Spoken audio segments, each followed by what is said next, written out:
We have the land commissioner on Zoom. Great. We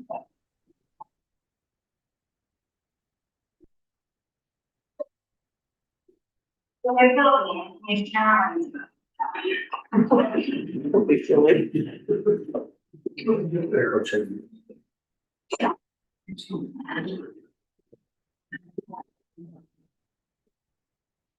Okay, let's just call the meeting to order and take the roll, please. Land Commissioner Stephanie Garcia Richard, I'm here. Treasurer Laura Montoya, Present. DFA Secretary Wayne Props. Present. Nick Teas. Present. Catherine Allen. John Bingaman. Present. Kelly O'Donnell. Alan Sanchez. Present. Kurt Summer. Present. There's 7 present. We have more. Great, thank you very much. Let's move on to N1B, the approval of the agenda. Is there a motion to approve the agenda?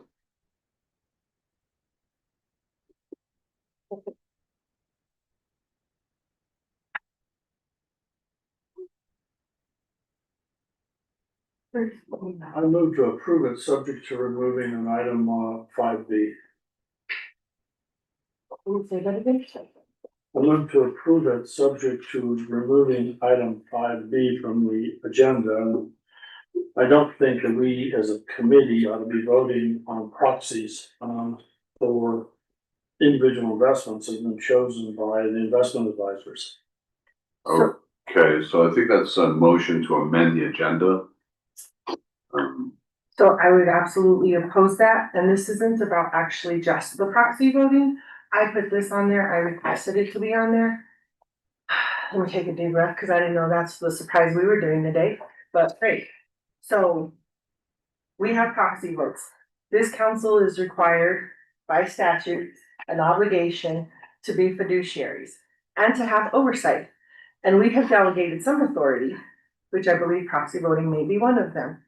I want this council to have a discussion if that's the way we want it to be done moving forward, or how we're doing it, or how we voted, and that we are made aware of what that process is. So I've already talked to Sarah and to ERB. They both have a very different process. I halfway talked to John about it. I still don't know how we voted. This vote particularly that I brought up was the vote for the $1 trillion package for Tesla. And I wanted to see how we all voted. And if we hadn't voted as an SIC, that we have a conversation about it to give direction to John and to whoever's doing our proxy vote, which I think is Northern Trust, so that they understand what we think as a council. And the longer, bigger picture is there's a lot of proxy votes that take place. What's that process? How should they be reporting back to us how we voted? Who's in charge of the direction of that vote? And so that's what that conversation is that I put on here for us to have a discussion about that aspect of it. Because that is part of our fiduciary role. And I will tell you something else. I've gotten over 250 emails in the last couple of days since Thursday from New Mexicans asking me what we're going to be doing for this Tesla vote. So to be clear, specifically, the Tesla vote is my concern right now, the $1 trillion package and the 3 votes for the 3 committee members. Clarification, we're not a committee, we're a council by statute that have the responsibility by statute to have some type of financial knowledge, expertise, and education that is supposed to make us prepared as a team to be able to look at this conversation. And so not having the conversation at all even makes me that much more concerned. And I'll stop right there. So I oppose the amendment to the agenda.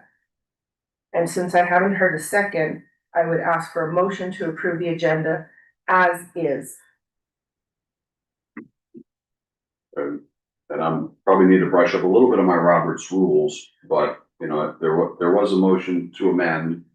I don't think there's been a second. So in the absence of a second. That is correct. Then I make a motion to approve the agenda as is. I think we're still on the main motion because there was a motion brought to bring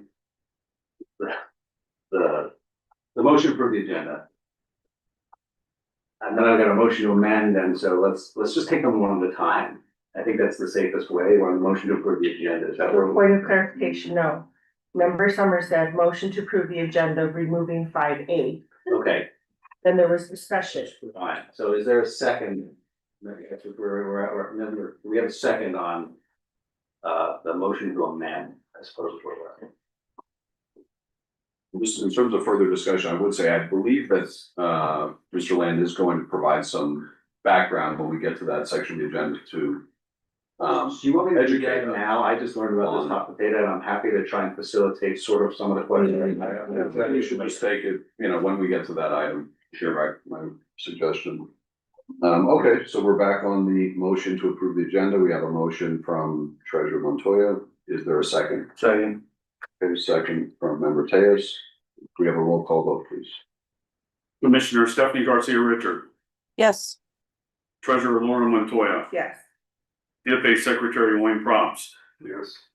Nick Caz, Yes. Catherine Allen, Yes. John Bingaman, Yes.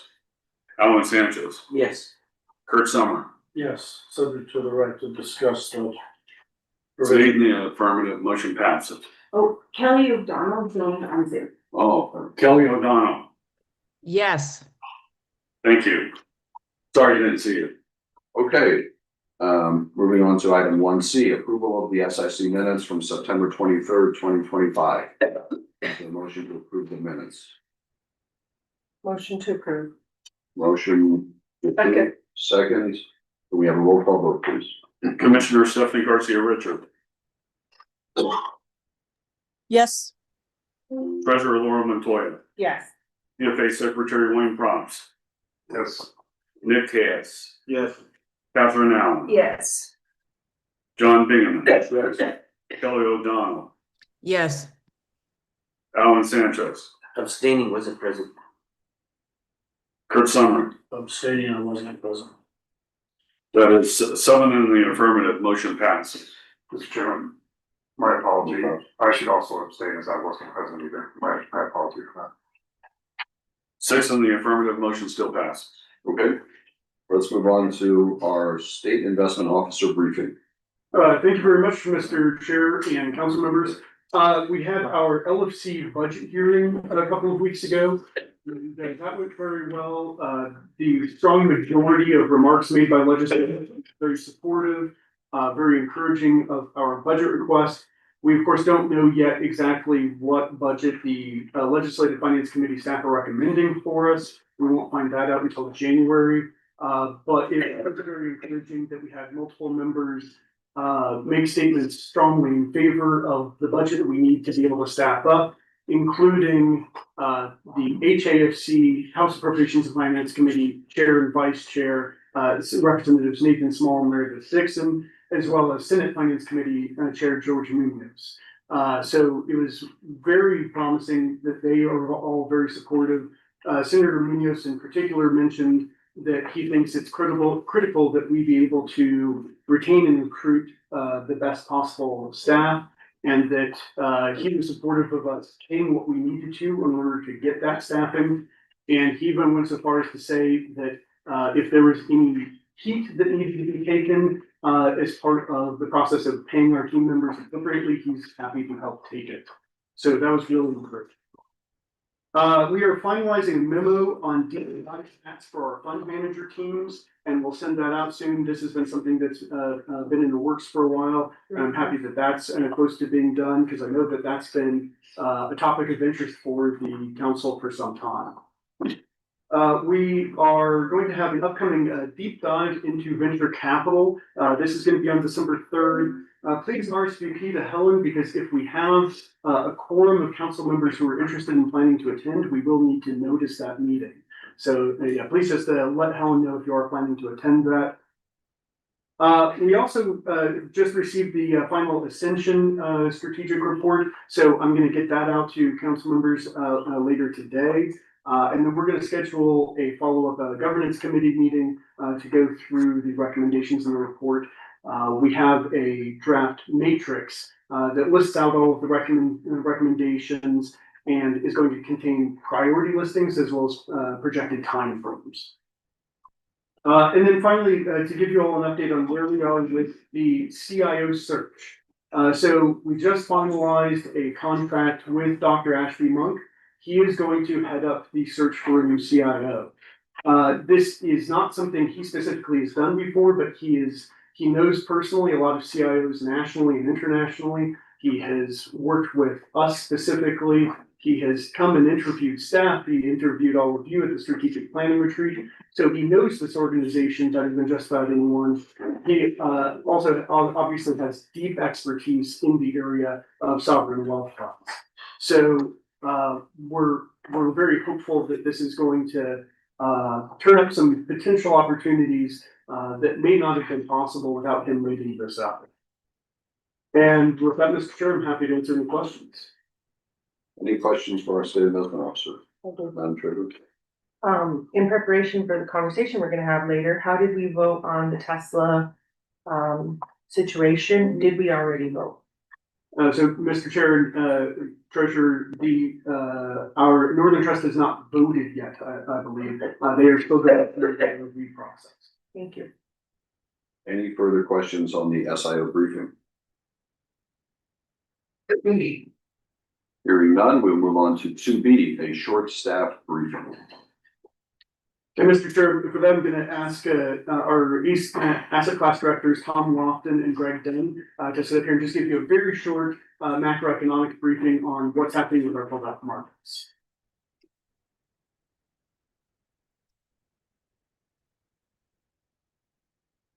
Morning, everyone.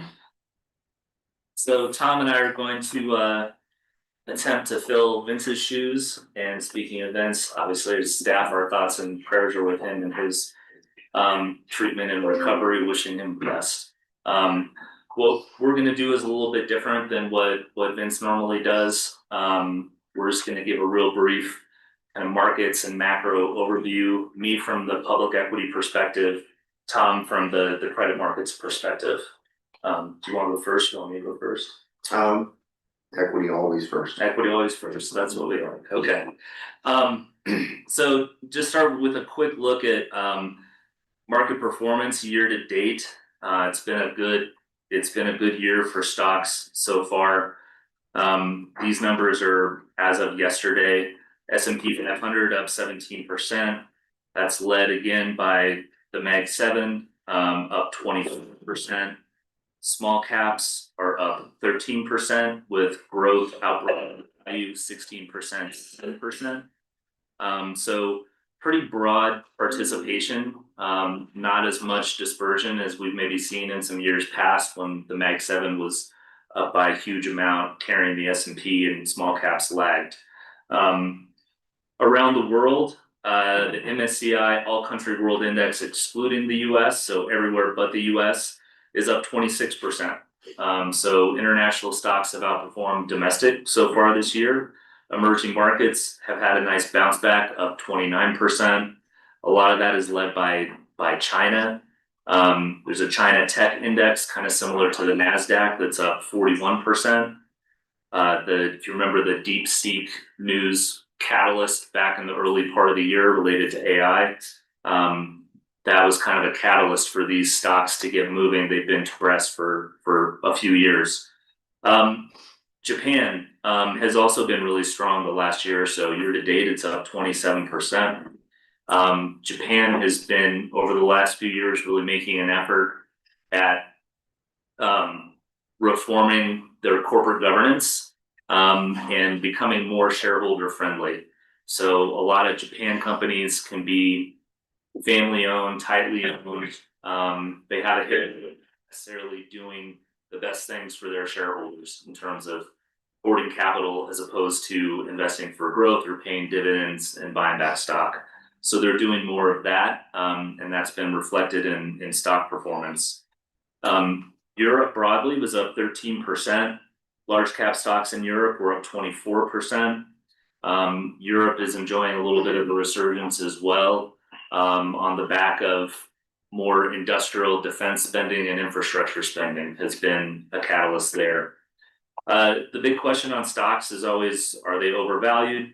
So for large caps in the US, they traded 23 times price to earnings, which is on the high end of the historical range. But the earnings growth and the level of margins that they're experiencing right now are also at the very high end. So high multiples, but supported by very strong results. Small cap valuations are only slightly above long-term averages.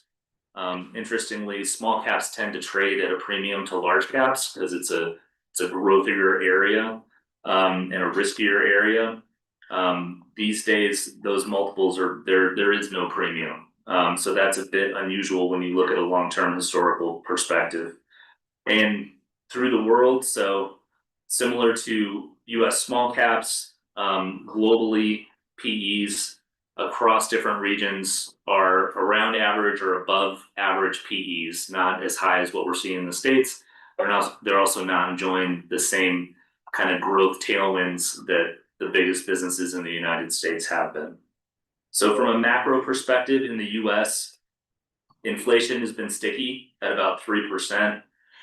It seems tariffs have likely been a headwind there, with low energy prices a tailwind. Still unclear, I think, the actual eventual impact of tariffs on prices. It takes time for that to filter through. Companies often at the beginning absorb the tariffs in their margins and don't pass it on, or they build inventory to avoid triggering tariffs. But I think over time, over the next 3-6 months, we'll get a clearer picture on what the real impact has been there. Employment has been a headline negative. We've seen some contraction there. And I think that's probably employment is probably the single biggest data point that's been driving the Fed to cut rates with inflation stuck at about 3%. So earnings growth remains strong. So far this quarter, 20% of the S&P 500 companies have reported third quarter earnings. 87% of those companies have beat their estimates, and the total earnings growth for the group is nearly 14%. So 14% earnings growth, and that's on top of, I believe, the entire S&P did about 12% earnings growth in the second quarter. So continued strong underlying strength there. China, is one of the strongest markets year to date. They've been recovering from very depressed valuations. Some areas of strength for China have been tech, AI, electric vehicles. But it is a market that has some long-term headwinds that remain. The population is declining, the workforce is aging, productivity gains are harder to come by, and they're still working their way through a pretty big real estate bubble and crisis. Japan, also mentioned, they've been strong recently, a historically cheap market. And as I mentioned about the corporate reform, AI CapEx tailwinds, I think, are also having an impact there as well, as they are around the world. In Europe, even with broad economic growth remaining just modest at 1%, there are those areas of strength: AI, infrastructure, defense. Sustainability there is somewhat uncertain, but that seems to be the position that Europe is in right now. And then overall, we're in a global AI CapEx cycle that gradually seems to be bleeding out to the broader economy. As we talk to some of our small cap managers, they're pretty bullish on the companies they own and seeing that impact from AI, whether it's direct or whether it's indirect, and driving demand in the businesses that they have. So concentrated CapEx cycles can and usually do lead to bubbles. They also accelerate innovation and drive productivity gains. At this point, there do not appear to be major red flags, but of course, market sentiment, different catalysts can happen that can undo that pretty quickly. And in this environment where a lot of that CapEx is concentrated in just a few really large companies spending a lot of money, if they put the brakes on, they likely put the brakes on all at once and you get quite a bit of volatility. But for now, we're monitoring, but it feels like globally public equity stocks are in a decent place. Okay, for the debt markets, I'm really gonna just concentrate on the one major sort of news item that's out there right now, and that's the Federal Reserve meeting. The Fed's meeting today and tomorrow, we'll get the statement, results of what they decide on the Fed funds rate. I would say the short end of the market right now is expecting lower rates in the near future. If you'll remember, the Fed cut 25 basis points to its Fed fund rate back in September. That brought us down to a target range of 4 to 4.25. The next Fed meeting obviously is going on today and tomorrow, with one final one later this year on December 10th. The market is currently predicting 25 basis point cut at each meeting. By the end of the year, that would get down to something around 3.75% for a Fed funds rate.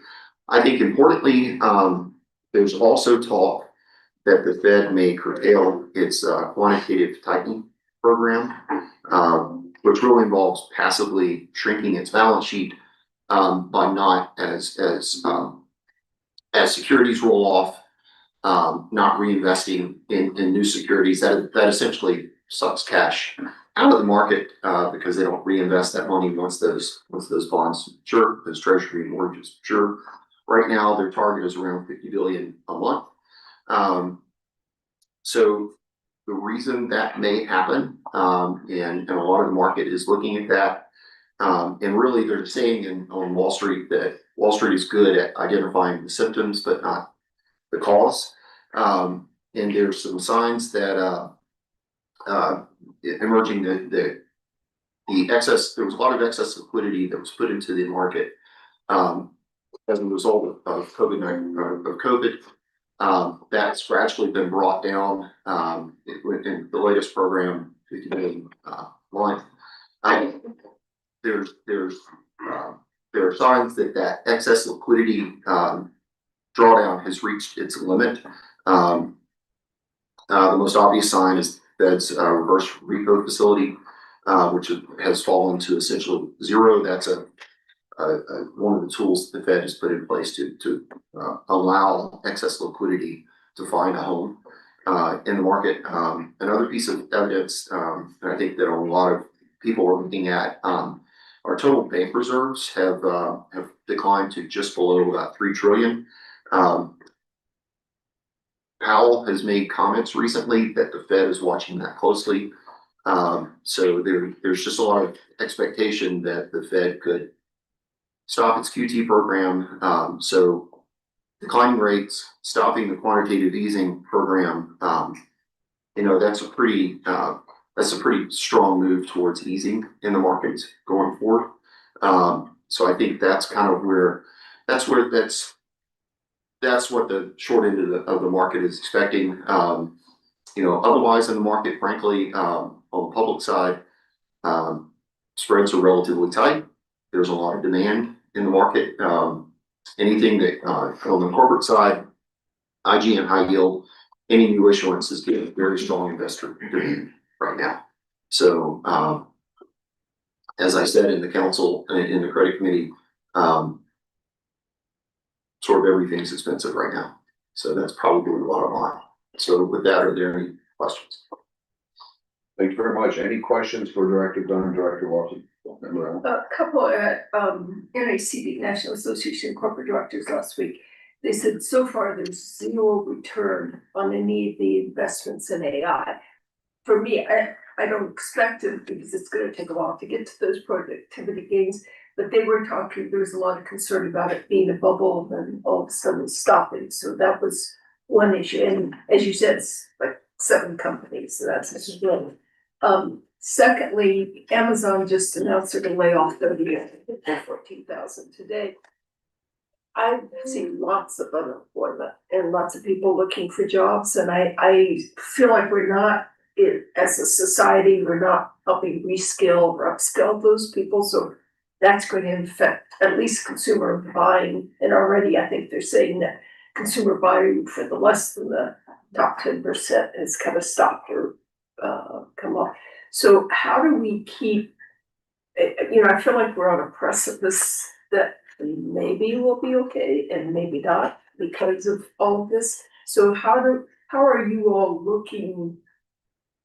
I know we talked, I think, at the last meeting, how we're hedging bets, we're diversified, which is all good, makes me feel comfortable in that.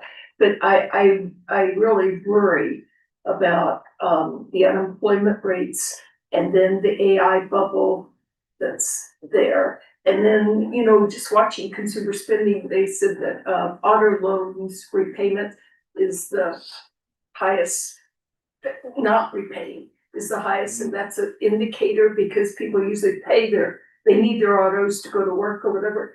So there's just a lot of signs that are not good. So how do you watch those and how do you take those into consideration? Sure, good.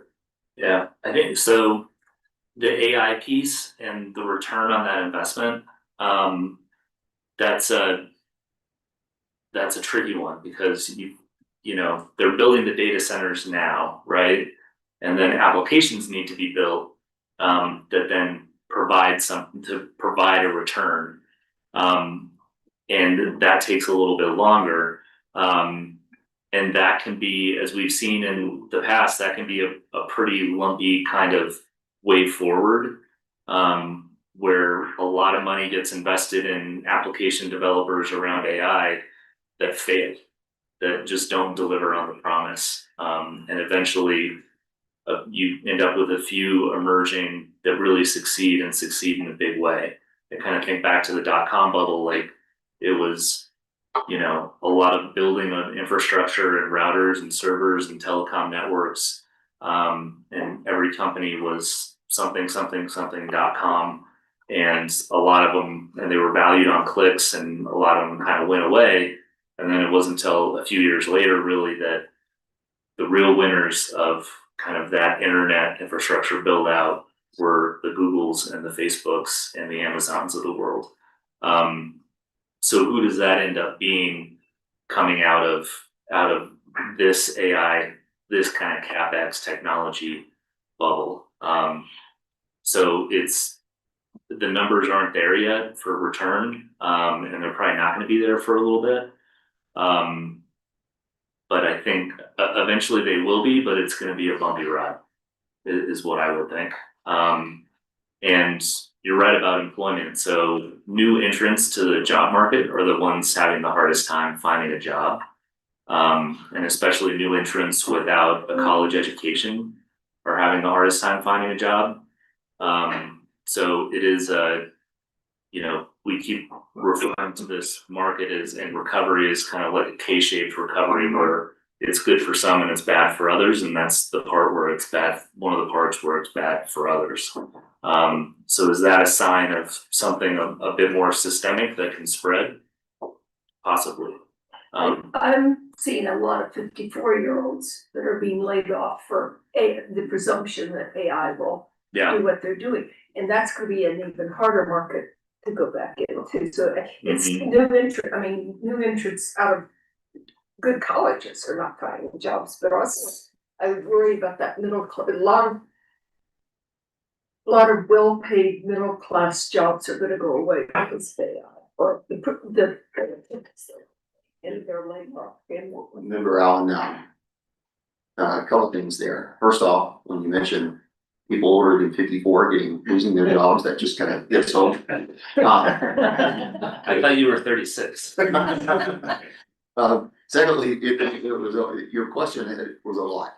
There was a lot in there. I can just say, just really quickly, I think you hit the nail on the head as to why the Fed is now leaning towards lowering rates. There's a lot of, I don't know if ambiguity is in the market is the right word right now, but there are a lot of potentially conflicting signals. You've got some sticky inflation at the same time. You've got a slowing job market, and so they're trying to find that middle ground, and so they're lowering rates, but they're lowering them in 25 basis point increments likely. So they're taking things slowly, and certainly, helping to stabilize bank reserves, is going to keep enough reserves in the system in case there was a shock. From, I can just tell you from a credit standpoint, how are we thinking about things like AI and stuff like that? We don't know the future, so we're diversifying. And we're just making sure that one, we have managers that are good underwriters, because they're gonna be the ones that are on the ground, really in a position to make these things react much more quickly than we can react here. That's one, and then just structurally from the portfolio as a whole, we want to just make sure we're appropriately diversified so that we're not overly exposed to any one sector, any one industry, any one trend. When you look at it, you look through all the underlying investments. You know, there's one today, Oland, that is a huge fund that is going to take, you know, probably 2 to 3% positions, right? You're looking at a $7+ billion fund, 2 to 3% position. That's a huge number of underlying companies. When you sort of multiply that across all of our managers, we're exposed to everything. There's hardly anything that's going to happen that's not going to affect us in some form or fashion. It's just to make sure that we're not overly exposed to one thing. So like, you know, Jeffrey's point, Bonita, 30%, their underlying credit at a 30% exposure to one name, that's egregious. You know, you're not going to find a manager in our portfolio that has a position that with that kind of exposure. So honestly, that's the way in credit, given SIC's high liquidity, credit doesn't need to reach. So we're not. We're focusing mainly on yield, and we're trying to stay as diversified as possible. Being heavily diversified, that unfortunately has a downside, and the downside is that we're gonna, bad stuff is gonna happen, and we're often gonna have some sort of exposure to it. We just wanna make sure it's going to. How do you see the government shutdown affecting the credit markets? And where do you see the shrinking of the government, the federal government's expenditures effect on all of the economy? I mean, where's that go? I think that is also a potential reason why you might see a curtailment of quantitative tightening, because all those monthly checks, they're not going into the out in there now, and that's on the margin. That's another liquidity maneuver from the economy as a whole. So I think that sort of backs up the speculation that quantitative tightening might take. Thank you. Any additional questions? Thank you very much. Briefing, let's move on to our performance report for August, and with that, our advisors to keep in mind that, you know, we just had, and try to avoid any redundancy there. Yeah.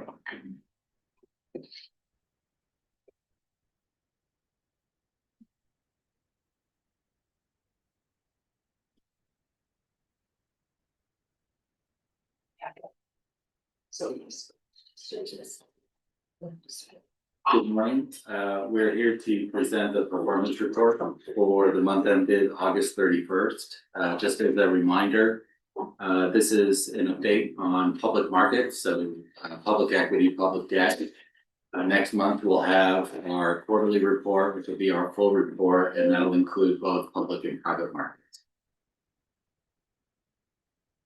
Great. Thank you, Mr. Chair. Good morning, everybody.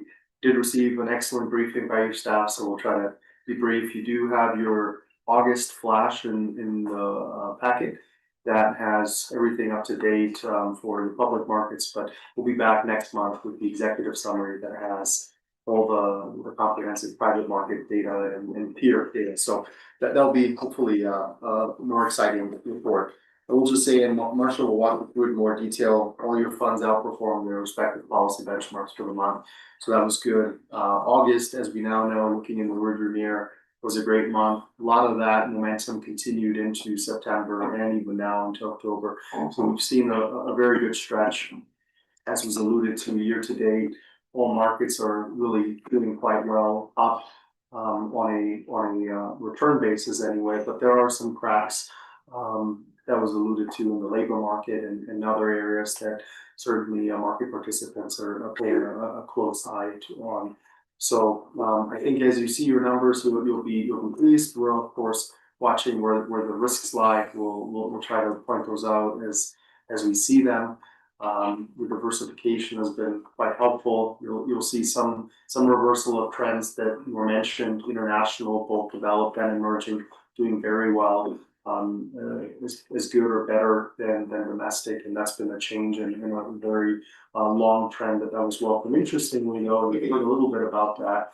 The U.S. dollar softening north of 10% so far this year. That was really powerful and a big contributor to these non-U.S. equity returns. When you look at those on local terms, so in their local currency, they're only about half of what the actual return is. So the other half of that international return that you see came from currency.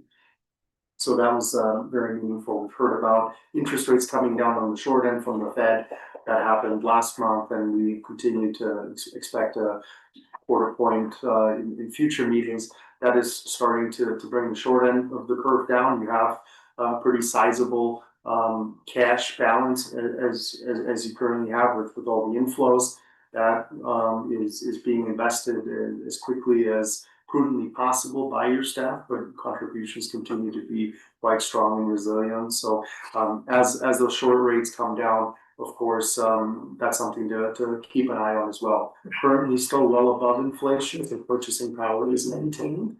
Excuse me, but if that were to drop below inflation, then of course there's a little bit of an opportunity risk there as well that is worth keeping an eye on. So, but in the interim, we have a right sizing of the yield curve steepening, and overall we think that's quite healthy for that. So I'll pause here. Marsha, I think, has a couple comments on the report, and then we'll be free to take any questions. Good morning, Chair and members. I'm going to just go to page 23 and we'll just take a quick look at asset allocation. These pages show the funds leading with the largest to the smallest in assets. The first page, page 23, shows the 3 funds that still have interim target allocations. The rest are using their long-term targets. I will say that your staff looks at rebalancing on a frequent basis, taking into account those flows and what you've got committed.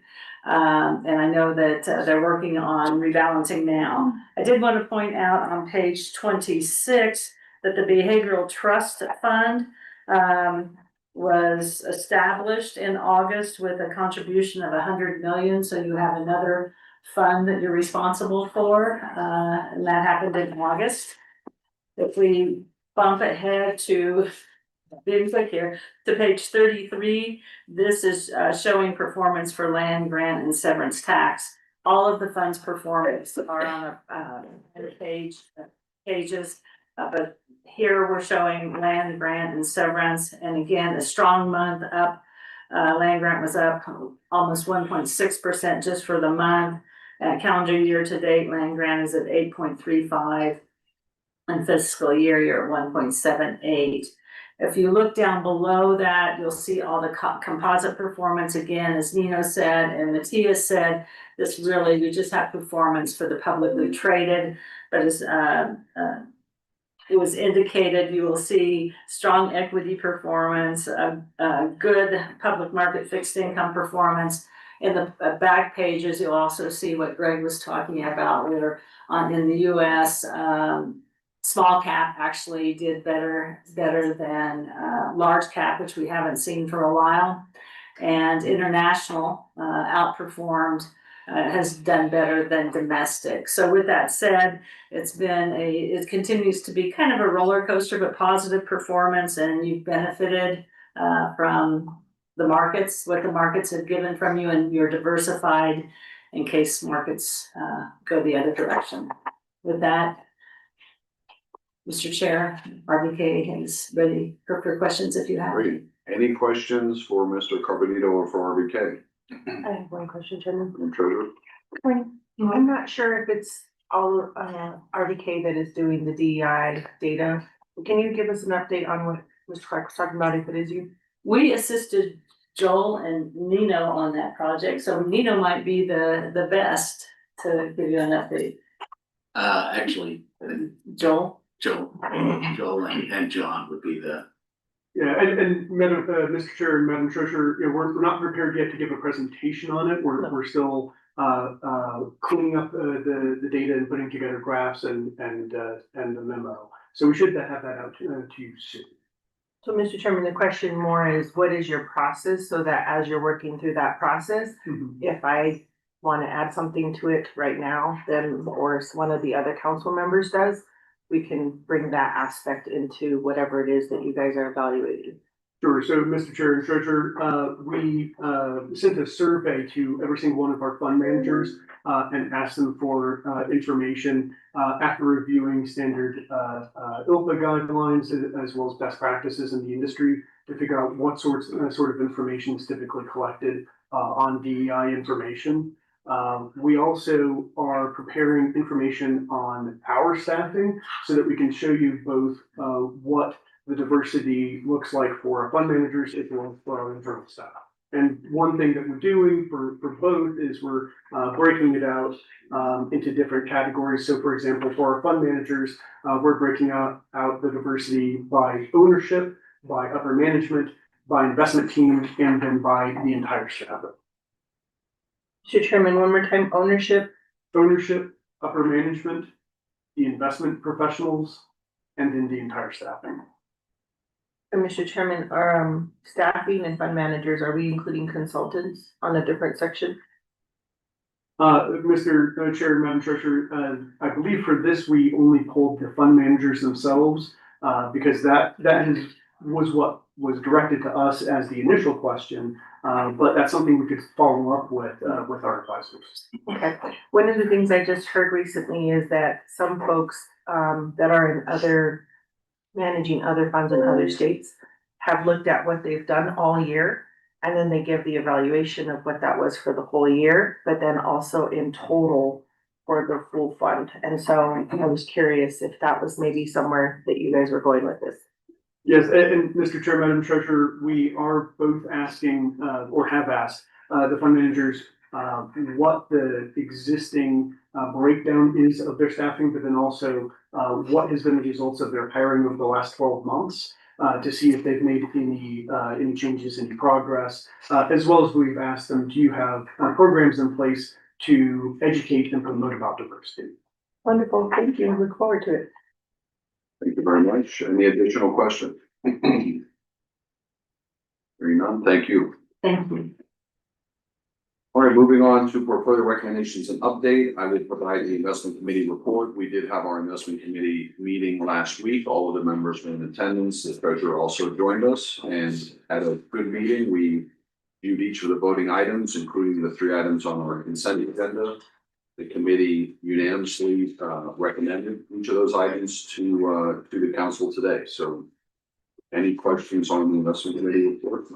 And Mr. Chairman, before we get started today, maybe it'll be great for somebody to talk about our what I call cheat sheet that we've been wanting to. Thank you very much. Pleasure. Yeah, one of the advisory members, Member Ulrich, on the investment committee had recommended or suggested kind of a cheat sheet, which I think was based on a format that our advisor Townsend had used, just to sort of help the committee and the council, quickly identify for each proposed fund commitment, how it fit into our overall allocation and our policy guidelines.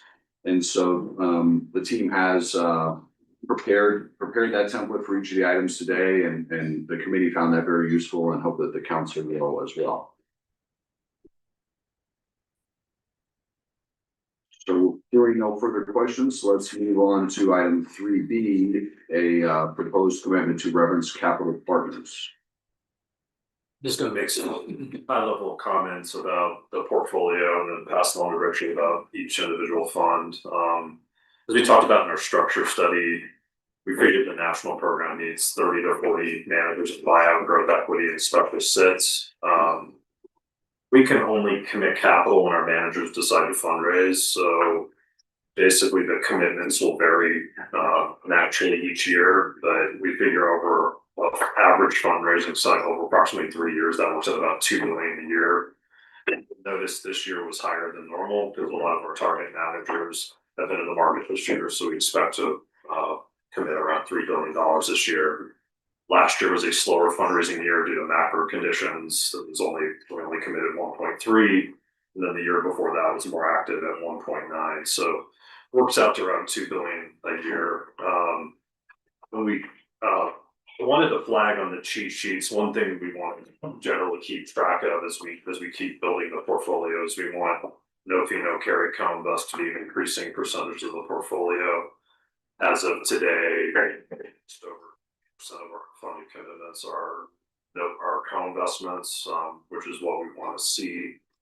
So in the cheat sheets, you'll notice basically percentage from all the percentages that are relevant in the cheat sheet. There's generally a fund commitment, which is the fee paying fund, the co-invest commitments relating to that fund, if there's an SMA that we're able to set up with a manager, and then a total. And obviously some of the larger positions in the portfolio will be with managers that are providing us good quality co-invest at obviously favorable terms. So going on to Reverence, we're recommending up to 100 million to Reverence's 40 fund. This is a middle market buyout manager in the financial services space. We're also recommending a commitment of up to 100 million to a side-by-side co-invest vehicle to be set up alongside it. This would be our 9th co-investment SMA with the manager. We're happy with the progress we've been able to make in terms of setting up a larger co-investment program in addition to the Mercer SMA, which allows us to do deals with managers that don't do as much co-invest typically. I'll pass it on to Richard. Thanks, Chris. Thanks, Mr. Chair. Yeah, we're reviewing the latest buyout fund for Reverence Capital Partners today, which focuses on financial services companies. Reverence does manage multiple alternative strategies in private equity, credit, and real estate.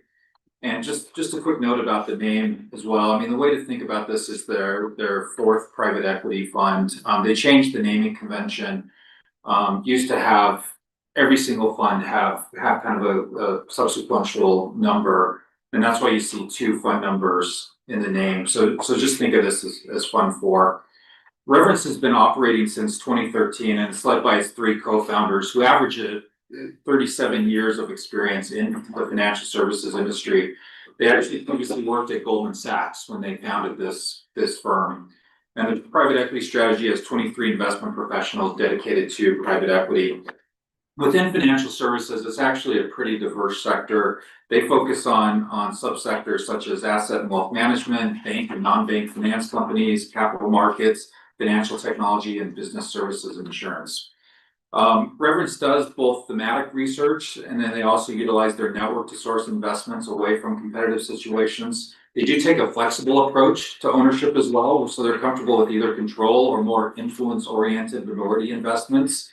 And they have an established process to really oversee the value creation process once these portfolio companies come into the fund.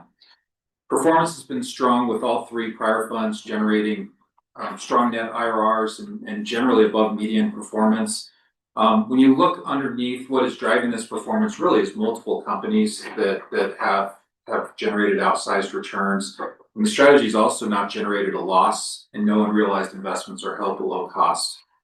From an alignment perspective, the firm has an above average general partner commitment, which we like to see, and broad sharing of economics across the firm, which are positive alignment characteristics with limited partners. So we're recommending a $100 million commitment to the fund, and also a $100 million commitment to the co-investment separately managed account, which has favorable economics and brings down the total cost of the commitment. And I'll turn it over to Reverence for some comments. Well, thank you very much. Thank you to the council, Mr. Chairman, Madam Treasurer. Yes, as mentioned, Reverence Capital Partners founded in 2013. We focused on financial services. Apropos of some of the discussions that were held earlier, we actually think financial services is a great place to be investing in this market where there is a lot of high valuations and some uncertainty because financial services being so broad in the global economy, anywhere where a transaction is happening in any sector, there's financial services architecture. So we're able to have investments that are correlated not at all to interest rates or markets, but correlated to church attendance or college tuition payments or weather and disaster relief or longevity. I think that's the key to building the portfolio we have, which is performed, very well across IR and DPI, but also with no losses and no write-downs. So we appreciate the support of your staff and advisors and are excited to start the relationship and partnership and be happy to answer any questions you may have.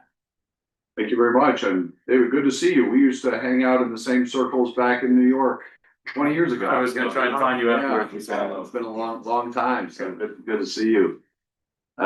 Any questions for Mr. Pollock or for Director Cassidy or for Mr. Buckmeyer? Mr. Chairman? Yep. Based on the recommendations of the Council Investment Committee, Advisor Mercer, SIC staff and general fiduciary oversight from RBK, I move that the State Investment Council approve a commitment of up to $100 million to Reverence Capital Partners Opportunities Fund 4 and also up to $100 million in co-investment separately managed account, subject to contingent upon the Mexico legal requirements, New Mexico State Investment Council policies, negotiation of final terms and conditions, and completion of appropriate paperwork. Motion by member Summer, is there a second? Second by member Tejas. Could we have a roll call vote, please? Commissioner Stephanie Garcia Richard, Yes. Treasurer Laura Montoya, Yes. DFA Secretary Wayne Props, Yes. Nick Tejas, Yes. Catherine Allen, Yes. John Bingaman, Yes. Kelly O'Donnell, Yes. Alan Sanchez. Yes. Kurt Summer. Yes.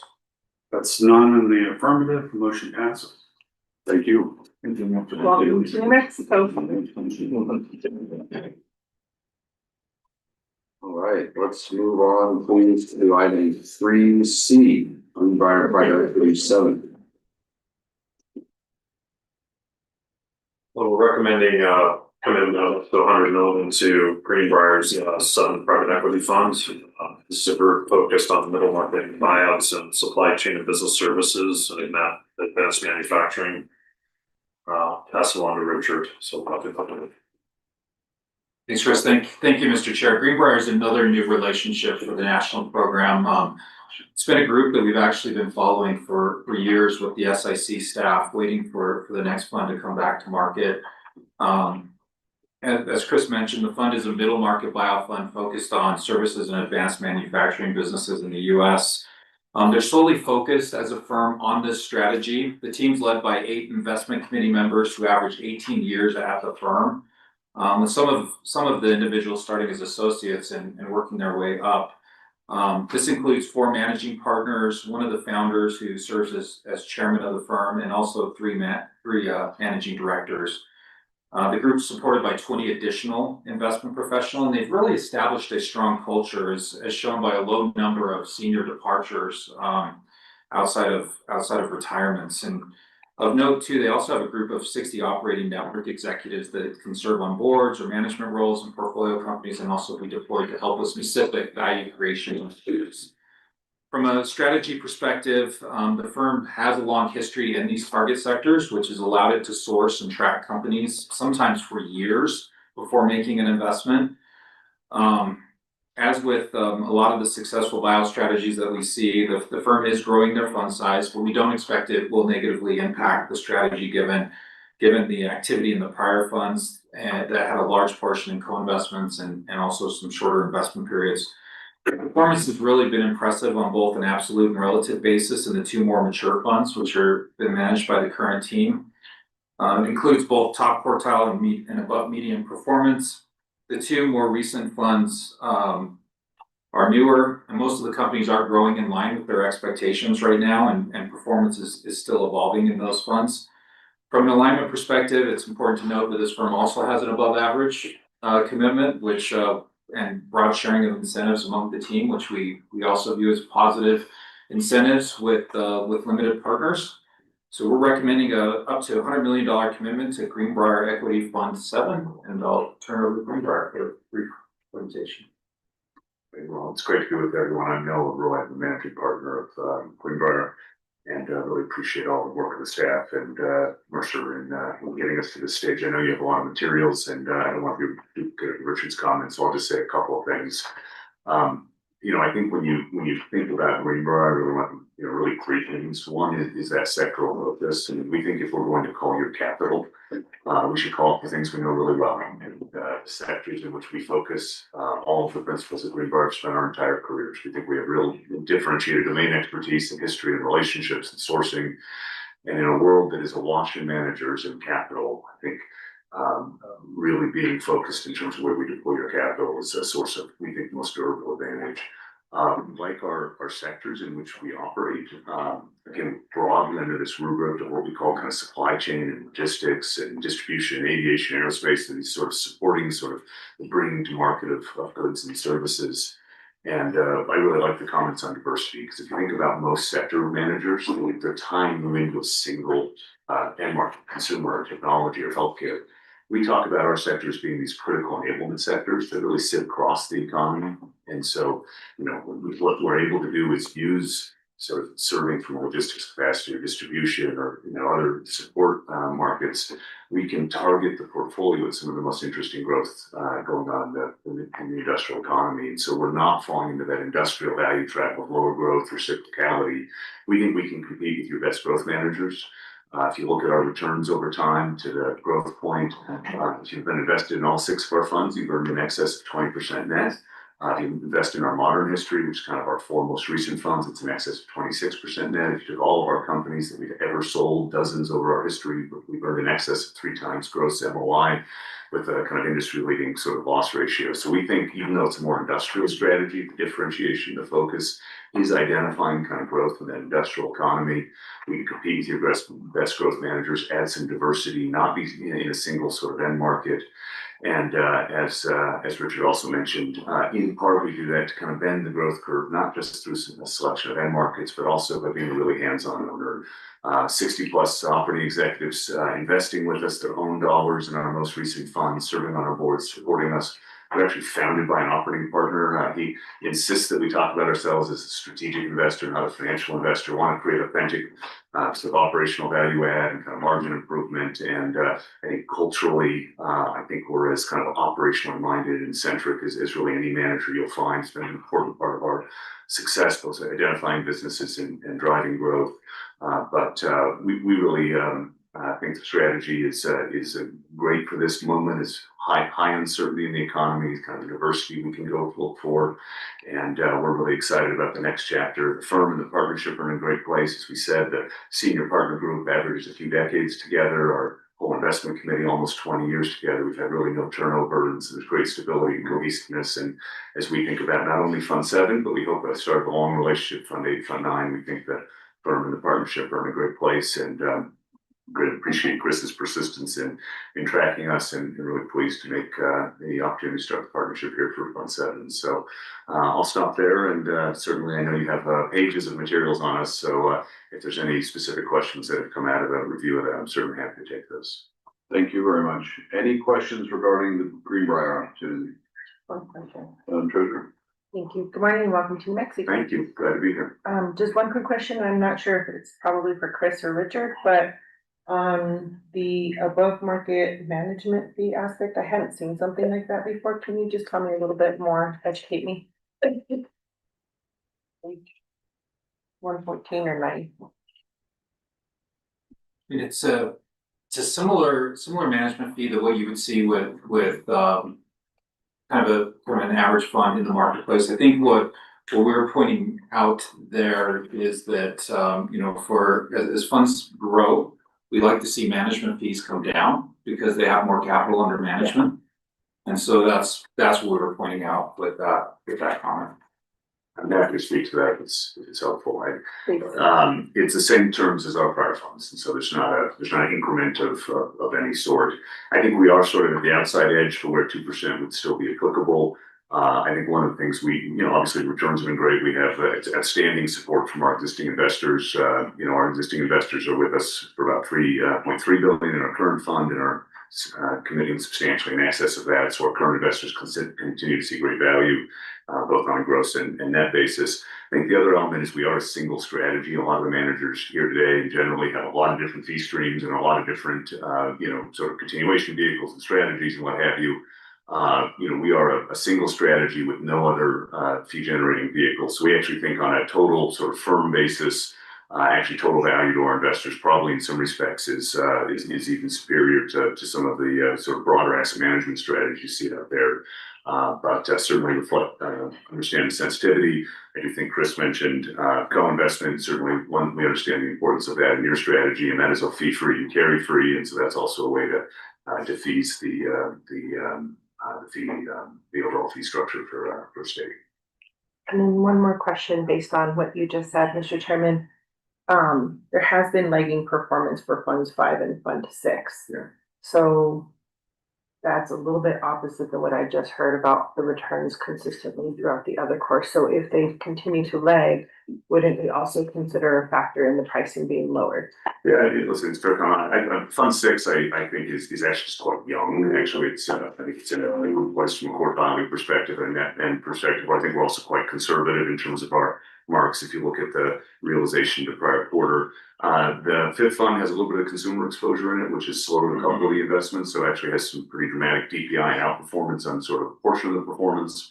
But it's been a little slower on the more consumer geared sort of portfolio, given some of the comments earlier on the sort of macro environment. But certainly as taken together, I said, if you look at kind of both the collective performance and also I think how we see both Fund 5 and Fund 6 evolving, given their relative youth at this stage, I can continue to will deliver kind of top quartile above median performance, across the fund construct. And but certainly always listening for any sensitivity on the fee structure. I think feedback from Mercer and other consultants has been that it continues to be very much in the sort of within the fairway of our peers.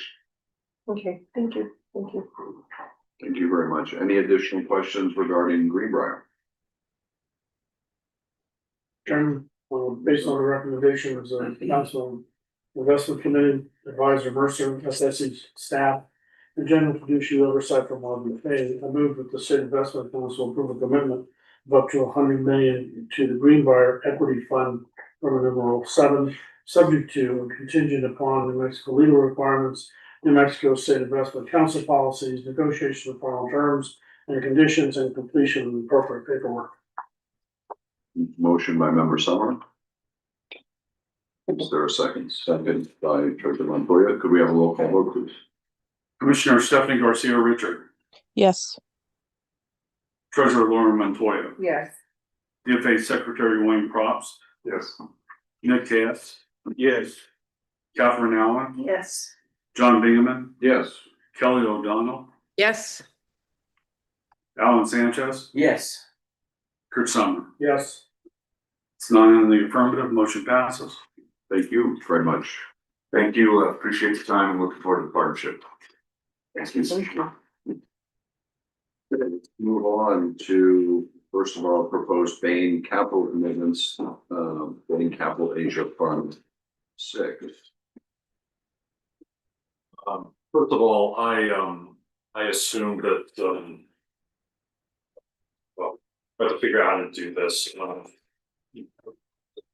I assume that somebody from outside the country could at least dial in, and past cases with Europe, that's been possible. One of the gentlemen from Bain's India office is dialing in from India, and I guess it's not working with the Zoom dial-in, so we're gonna have to do it either via the phone or via his Bain laptop, if that's okay, but just wanted to caveat that up front. Apologies for that. So Bain is our largest exposure in the private equity portfolio. I wanted to talk about that before we get into the individual investments. If you look at the cheat sheets for the 3 Bain investments, they're effectively all the same because it's a pro forma analysis. That basically the exposures comprise two components: the private equity Their private equity fund exposure, which is the core in our private equity portfolio, is around 11%. That's comprised of 8% to funds and or just under 3% to the co-invest SMA we set up with them earlier this year. And then on the special sit side, which is an opportunistic strategy in our portfolio, is a 0 to 15% target.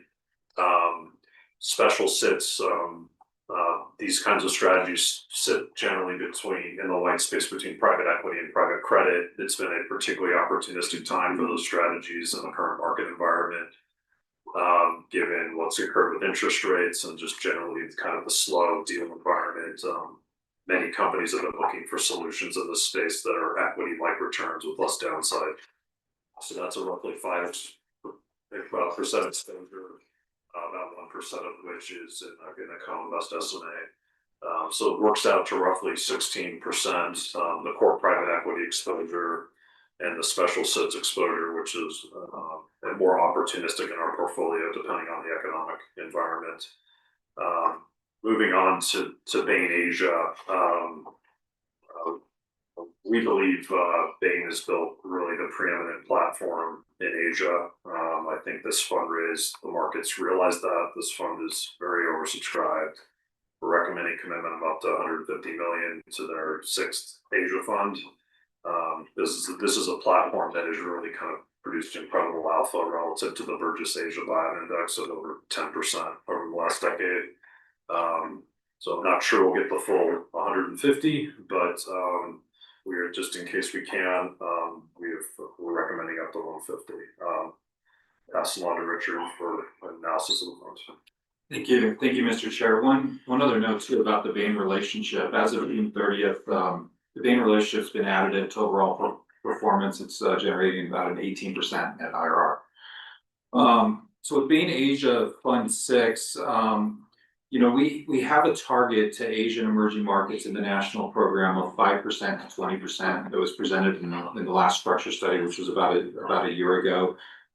In the latest performance report, it's about a 10% exposure, so more towards the lower end of that range.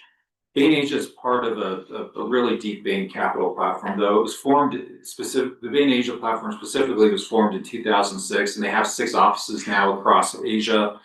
And being part of a global platform, it really allows the Asia team to tap into synergies across the global platform by sharing market knowledge and sector insights across geographies and industries, which seems to be more important in the volatile markets that like we're currently in. We like that Bain Asia has a large team. They're led by a managing partner in Asia, a head of Asia private equity, and 17 other partners. The average tenure of the partners at Bain is 15 years.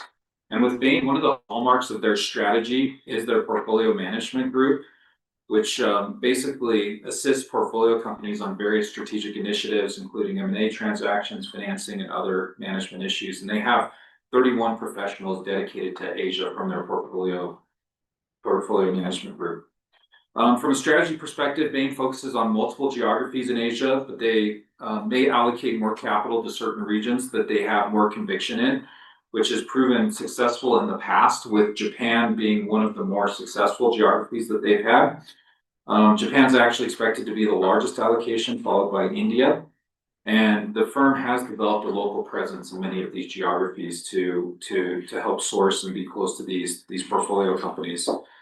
From an industry perspective too, it's pretty diversified. They'll focus on technology, consumer, financial, business services, industrial, and healthcare companies. There's really only been a modest increase in fund size, so it's very reasonable compared to some of the increases that we've been seeing from other funds. From a performance perspective, Bain's performed well in their last 4 funds, which are in or near the top quartile against the benchmark. And Bain continues to have strong alignment with investors with a large general partner commitment. As a firm, they don't have third-party owners like you see a lot of the other large managers have today, which we think is favorable towards alignment. So we're recommending an up to $150 million commitment to Bain Capital Asia Fund 6. This is a re-up in the national program, and I'll turn it over to Steve for his presentation. Thank you, Richard. Thank you, Chris. Thank you, council, for your continued support and partnership. We're honored to be here today, and I'm joined by my partner, Pav Singh, who's dialing in from Mumbai. As Chris alluded to, we have difficulty with him getting through the firewalls that apparently prohibit people from Asia dialing in directly into this meeting. Pav's on my Zoom link here, so I'd like to turn it over to Pav to discuss Asia Fund 6. Thanks, Steve, and thank you everyone for your time and consideration this morning. Apologies for the technical glitch here to be on the computer, but hopefully you can hear me okay. And also thank you to Chris, I think, who was speaking for that kind introduction of our Asia business and Fund 6. We've been in Asia now 20 plus years. And I'm proud to say I think have built one of the leading private equity franchises at scale in the geography across our key markets of Japan, India, Korea, Australia, and China. And over that period, delivered very strong performance and returns. I think that performance is really built on a few pillars. First and most important is really our people. In each of our core markets, we have deep local teams that have had, long consistency of leadership. All the country heads and partners have been on the platform for many years. I joined Bain Capital in 2001, and after working for several years as part of our North America business, moved to help start our India business in 2008. Our leaders in Japan, China, Australia have all been on platform with Bain Capital pretty much since we started in those markets. And I think that really contributes to kind of deep and differential sourcing capabilities and a strong track record in each of the individual markets. I think the second pillar is our global platform advantage. While we are a large global firm, we've worked in a very integrated manner across all the geographies and funds to make sure we're delivering the best of Bain Capital thinking and insights to each of our investment decisions and how we add value to each of our companies. And there's several examples, in each of our markets where we collaborated with other funds or within Bain Capital or other geographies within private equity to win deals and then take those deals to success through our portfolio capabilities. The third pillar is really this portfolio team that Chris referred to. It is, part of our DNA as an investment firm that came out of a consulting firm. We have built a large portfolio team in each of our markets that now has over 2 decades of experience in transforming and adding value to the companies we buy. And I think that's been a key part of our success, especially in markets like Japan, which is about 40-45% of our Asia expected and historical deployment, where we've been able to take, good quality but sort of undermanaged businesses and then take them from, good to great over our ownership period, delivering strong returns in the process. In addition to kind of the country focus, I highlight a few different archetype of deals that I think we've focused on. In Japan, in particular, at scale, global, large corporate carve-outs. It is something that Bain Capital as a platform has done for decades in all our geographies and have, I think, leveraged that know-how and built real expertise in Japan to continue to excel at these corporate carve-outs. The second, which we see across all our regions, is founder family transitions. As in Japan, the aging society, and even India, you see a lot of first-generation entrepreneurs who are looking to exit these businesses and find new stewards for their family businesses. And I think we've been very successful in supporting those founders, often in proprietary or bilateral dialogues. And then able to take those businesses, professionalize them, invest in growth, make them more efficient, and eventually either sell them to strategics or in some cases take them public. And so we're very excited about the opportunity ahead in Asia in each of our markets. Private equity is still in the early innings. Relatively underpenetrated, seen in the US and Europe. A lot of the secular trends that I think have underlined growth in that private equity market, we think will continue to sustain over the decade plus. And we've built, a very strong franchise in each of our core markets with local teams that we think, through Fund 6 and onwards will allow us to continue to deliver the strong performance we have over the last 2 decades. So appreciate your consideration. I'll pause there. I don't know, Steve, if we're taking questions or. Yeah, happy to take any questions. Thank you very much. We will move to any questions on the Bain Capital Asia opportunity. We do have questions. Madam Treasurer? Good morning, sir. I think the first one is for Mr. Cassidy. So just to keep in mind, if we do this, we're over concentrating in this particular grouping, correct? I don't think so. No. We've actually done a lot of work on modeling our Bain relationship over the last year. And we're targeting a roughly 10% private equity position over a longer period of time. So the current exposure as of today is roughly 11%, which is slightly above that. I would note that taking that exposure at any one point in time, depending on when they fall in the calendar, is, plus or minus 10% is where we want that to be and where we modeled it, relative to building a 15, 20 billion private equity portfolio over the next decade. The Bain Special Sits investment was more opportunistic. It was a way to put capital to work quickly in a slow deal environment. That position was in the money almost right away. I think it was, correct me if I'm wrong, 30-40 million in the money day one. Before Vince left, we were having discussions about whether to create a separate opportunistic bucket to house investments like that, and unfortunately, he did. That was obviously delayed for obvious reasons. Longer term, we're not sure if that Special Sits investment would be in our portfolio or a separate bucket, but that's a longer term decision.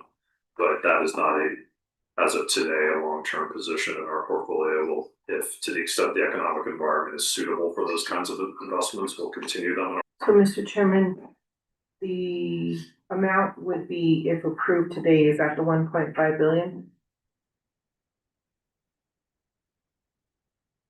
That includes it or doesn't include it? Yeah, just so composed of the 1.5 billion exposure, which is NAV plus unfunded, is composed of 668 million of private equity fund commitments, a $300 million exposure to a no fee, no carry co-invest vehicle with their private equity portfolio. So you add those two together, just under $1 billion. And to give you some context, we're targeting a portfolio of 10 years of 15-20 billion. And then the Special Sits investment is comprised of 461 million of the SMA investment, which is a fund commitment, and 100 million of exposure to a no fee, no carry SMA. So you add those two, so just under $1 billion for the private equity positions, and $500 million for the Special Sits portion. Mr. Chairman, to be clear in my head, because I know sometimes it's different depending on what fund manager it is. In this particular case, whether it's the private equity or in total, if something were to worst case scenario happen, that takes down any one of those commitments, whether it's private equity or not, correct? In this particular case? I personally would not agree with that statement. Okay. This has been one of the most stable, if not the most stable, private investment partnership in the world over a long period of time. They've been able to withstand multiple succession periods in terms of management teams and senior teams over time, a long period of time. One of the few groups to be able to do that. And each underlying fund in here is is its own strategy that's diversified. So, you know, a 10% position in private equity portfolio to a group like this doesn't concern me at all. It's also a group that has probably the best alignment in all of private equity. So, Mr. Chairman, I'm not talking about this specific entity at all. Oh. I'm saying in general, the way that their structure is set up, whoever it is, let's pretend it's John Doe Company. Yeah. We have the full concentration that would be impacted in a worst case scenario, correct? That's what the over concentration aspect means, correct? It's a 3% position for the entire SIC portfolio. But I'm talking about just particularly in the private equity aspect alone. For example, I think Eric's is the one we have the highest amount in, is that correct? And is that close to 1.3 billion, I think we're at? That's Tom. We don't have a go forward position with theirs. So this would be one of the other higher ones that we would have taken in, correct?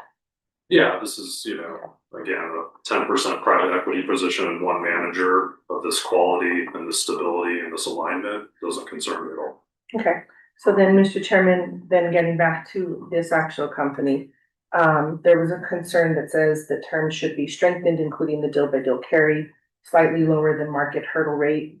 While not the LP preferred method, the deal by deal carry waterfall is common. The slightly lower hurdle rate and relatively higher organizational expenses cap has not unduly impacted the net performance.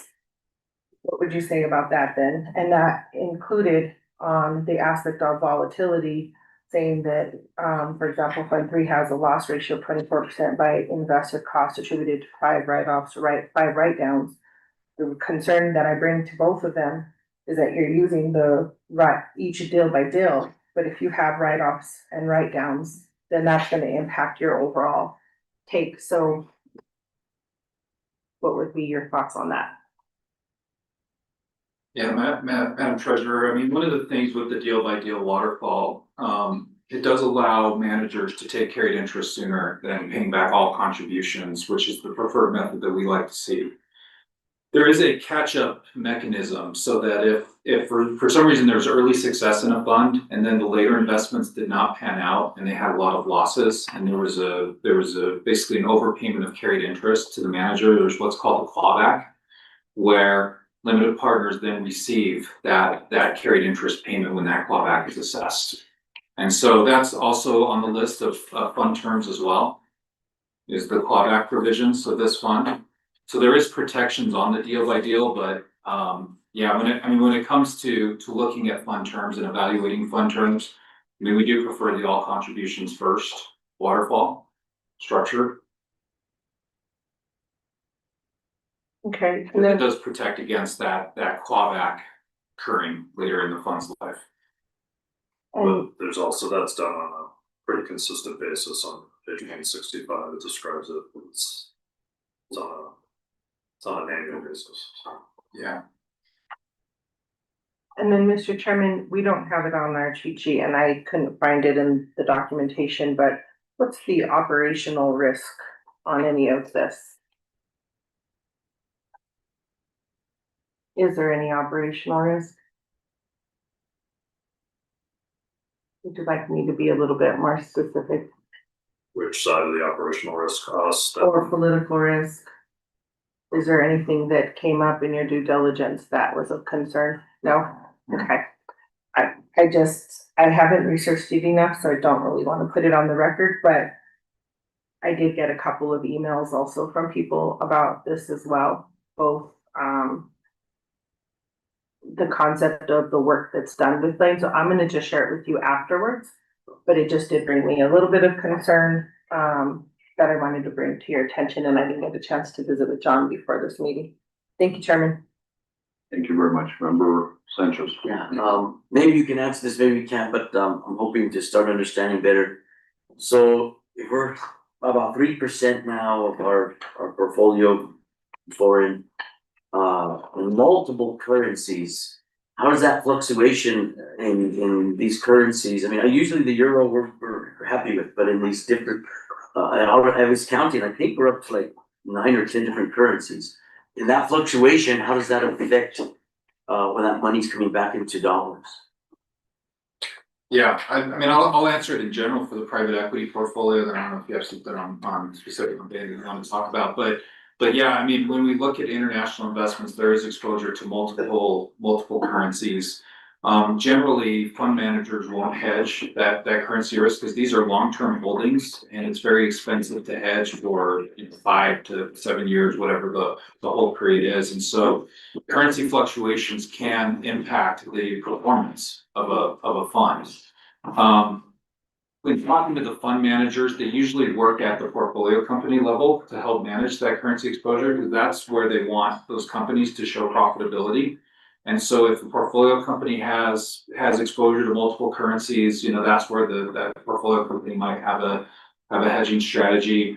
Also, if there's a sale coming that they know about, say 3 to 6 months, they might hedge the currency there because they know that there is a realization event that's coming. And so they'll hedge that. But what we look at in the due diligence is we want managers that are just creating value at their portfolio companies. And then the currency can either be magnifying that return or it could be kind of a detriment to the return. But if they're able to find good companies and make them better, they're ultimately going to generate performance. And then currency just is kind of like it's around the edge on whether it's going to be higher or lower depending on currency fluctuations. So I would just ask, if the staff could even just a one pager, so we can have a clear understanding on the currency piece. So when people ask me about the foreign, because we did raise with Loma Estes bill that we've expanded what we can do internationally. But that's like a fear I've had just recently, people pointing out things that, where are we going? Where's everything going? And Mr. Chair and Member Sanchez, that's the sort of thing we would like to be able to spend more time talking with the council about, is things like geographic risk, currency risk, industry risk. And that's something that our risk team is happy to do. We have gotten feedback that the SIC meetings are already long enough, and at this point, there's not a lot of additional appetite for making them longer. So again, that's a continued discussion of what we do in these meetings, but we could also do a separate offsite meeting to talk about things like that as well. An educational, or even if it's document somehow, John. Spanking. Might provide an update. So the last time we did that for the aggregate portfolio was last year end. And as far as our currency exposure, we were roughly 2/3 US dollar. And we're gonna be looking to do an update to this. Okay, great. Shortly. And so happy to share that with you. Thank you. Yeah. Thank you very much. Any additional questions on Bain Capital Asia? Chairman, based on the recommendations of the Council Investment Committee, Advisor Mercer, SIC staff and general fiduciary oversight from RBK, I move that the State Investment Council approve a commitment of up to $150 million to Bain Capital Asia Fund Roman numeral 6, subject to and contingent upon the Mexico legal requirements and Mexico State Investment Council policies, negotiation of final terms and conditions, and completion of appropriate paperwork. Motion by Member Summer. Is there a second? Second by Secretary Props. Could we have a roll call vote, please? Commissioner Stephanie Garcia Richard, Yes. Treasurer Laura Montoya, DFA Secretary Wayne Props. Yes. Nick Tass, Yes. Catherine Allen, Yes. John Bingaman, Yes. Kelly O'Donnell, Yes. Alan Sanchez, Yes. Kurt Summer. Yes. That's 8 in the affirmative, motion passes. Thank you very much. Okay, let's move on to 3E, the Bain Capital Japan Middle Market Fund 2. So as part of this fundraise for Bain Asia, Bain Asia is also raising their lower middle market Japanese fund. This is the second fund in that series. This is a smaller, we're recommending up to 30 million, again equivalent to this fund. But don't expect to receive a large allocation here, but it's an interesting investment. and pass on over to.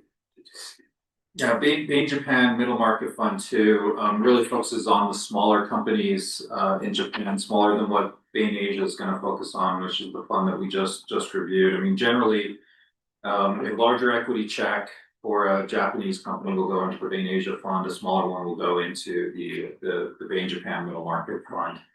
And Bain has an over 15-year history of investing in Japan. They have a team of more than 50 investment and value creation professionals focused on the geography in Japan. And it's a large focus of the Asia team. The strategy is focused on the geography of Japan. And Bain has a strong reputation in the country. They're a trusted partner. They have the operational capabilities that a lot of the business owners are looking for to help manage different challenges that they can face. They can source companies from a lot of different intermediaries like local founders, regional banks, within the geography, just given their history of being there. And the first Japan fund that they've done has generated very strong performance so far to date, not only in the top quartile, but one of the top Asia Pacific funds of that vintage year. And since there is just one fund in the track record, though, we were able to gain comfort looking at the Asia fund track record in Japan. The previous Bain Asia capital funds actually did invest in smaller Japanese companies as well. And similar to the other Bain funds that we're reviewing, there's strong alignment with this fund as well, with a large general partner commitment. So we're recommending up to yen equivalent of 30 million to this fund, and I'll turn it over to the Bain for brief comments. Bob, you want to make some comments on the Japan middle market opportunity? Sure. Firstly, thank you for your support for SIC. The Japan Middle Market Fund is, the team just highlighted a pretty unique opportunity and fund.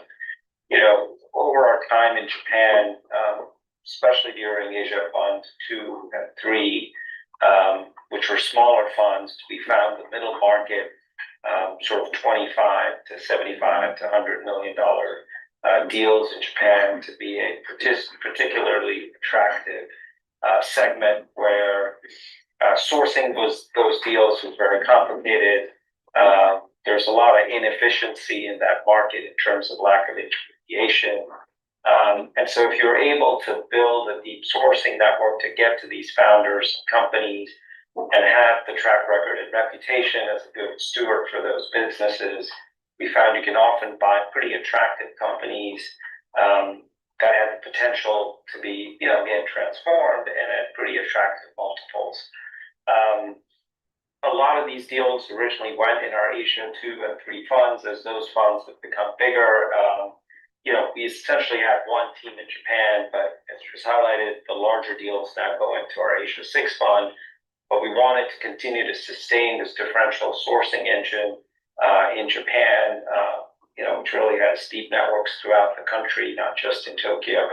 And say the middle market deals that we're finding, but then go into this Japan Middle Market Fund, leverages the same portfolio capability and expertise we've built over the last 20 years in the market to help transform these businesses. And then obviously as a platform, either in some cases they have done strategic sales or taken them public. That has allowed us to deliver, fairly exceptional returns in JMM1. We think this opportunity has a pretty long runway to go in Japan. JMM2, on a dollar basis, is a modest step up from one, but there is a pretty wide opportunity set for this lower middle market. We think we have the right team, track record, and capabilities to continue to deliver, fairly strong returns from JMM2.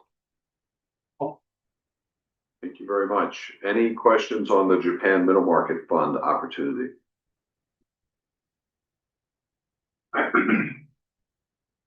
Chairman, based on the recommendation of the Council Investment Committee, Advisor Mercer, SIC staff, and General Fiduciary Oversight from RBK, I move that the State Investment Council approve a commitment of up to $30 million to Bain Capital Japan Middle Market Fund, Roman numeral 2, subject to and contingent on New Mexico legal requirements, New Mexico state investment accounts policies, negotiation of final terms and conditions and completion of appropriate paperwork.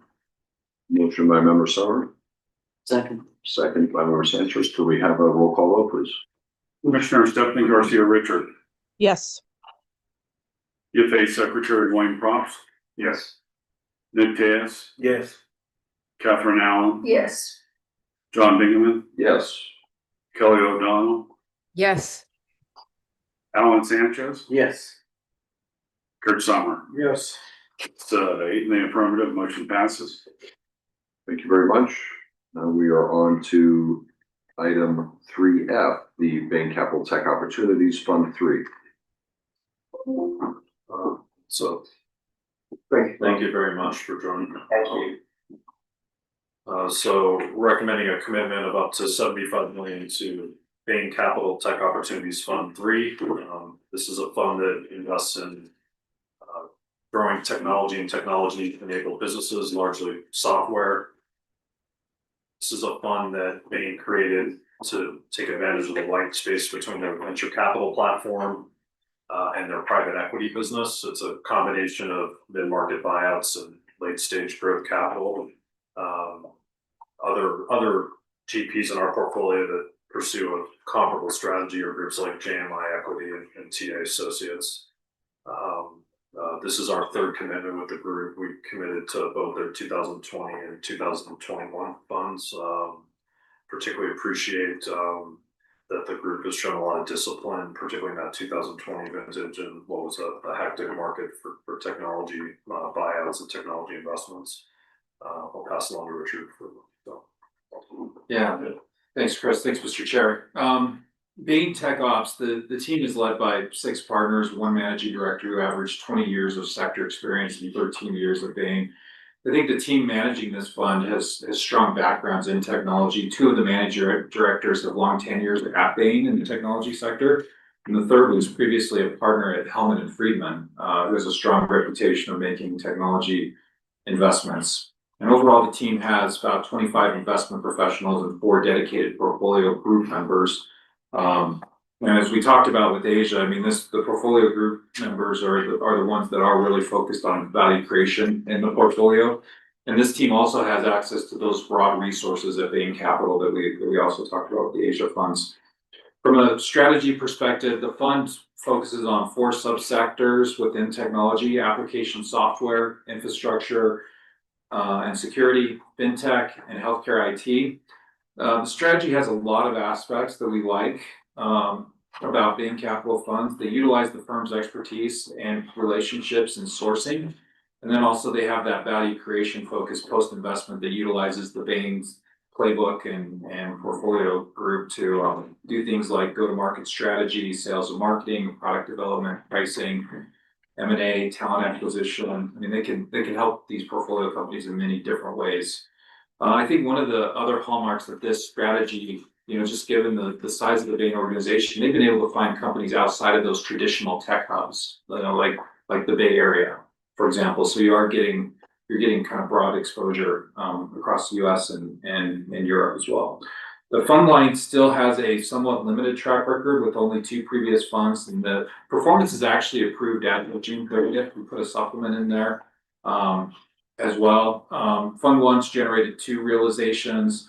Fund 2 is still making new investments, but its current performance is in the top quartile now due to a partial exit, which increased the valuation.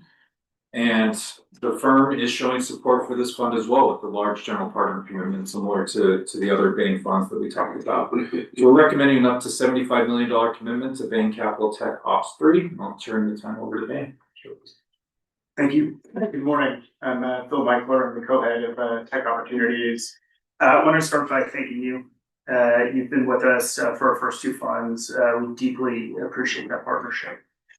As Chris and Richard mentioned, the genesis of our fund was to apply 40 years of Bain Capital investing and operating experience and multiple decades of technology investing to the middle market in software, and to be a connection point in between our venture fund and our flagship fund, which we found to be an enormous advantage. We've got 140 people globally focused on tech, and the collaboration that happens between funds to identify themes early, to connect the dots from value creation, has really been instrumental in terms of our ability to spot very compelling investment themes and be great partners to our management teams.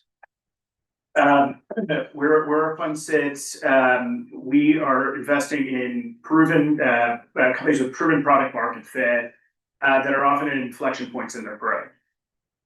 These are businesses that we've tracked for quite a long time in investment sectors that we know, either spending multiple years on research or having made investments personally.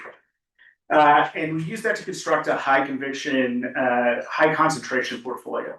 So 10 to 12 investments per fund. And that's a core principle for us. Every investment should matter. That concept of alignment and focus extends, as Richard mentions, to our capital commitments internally.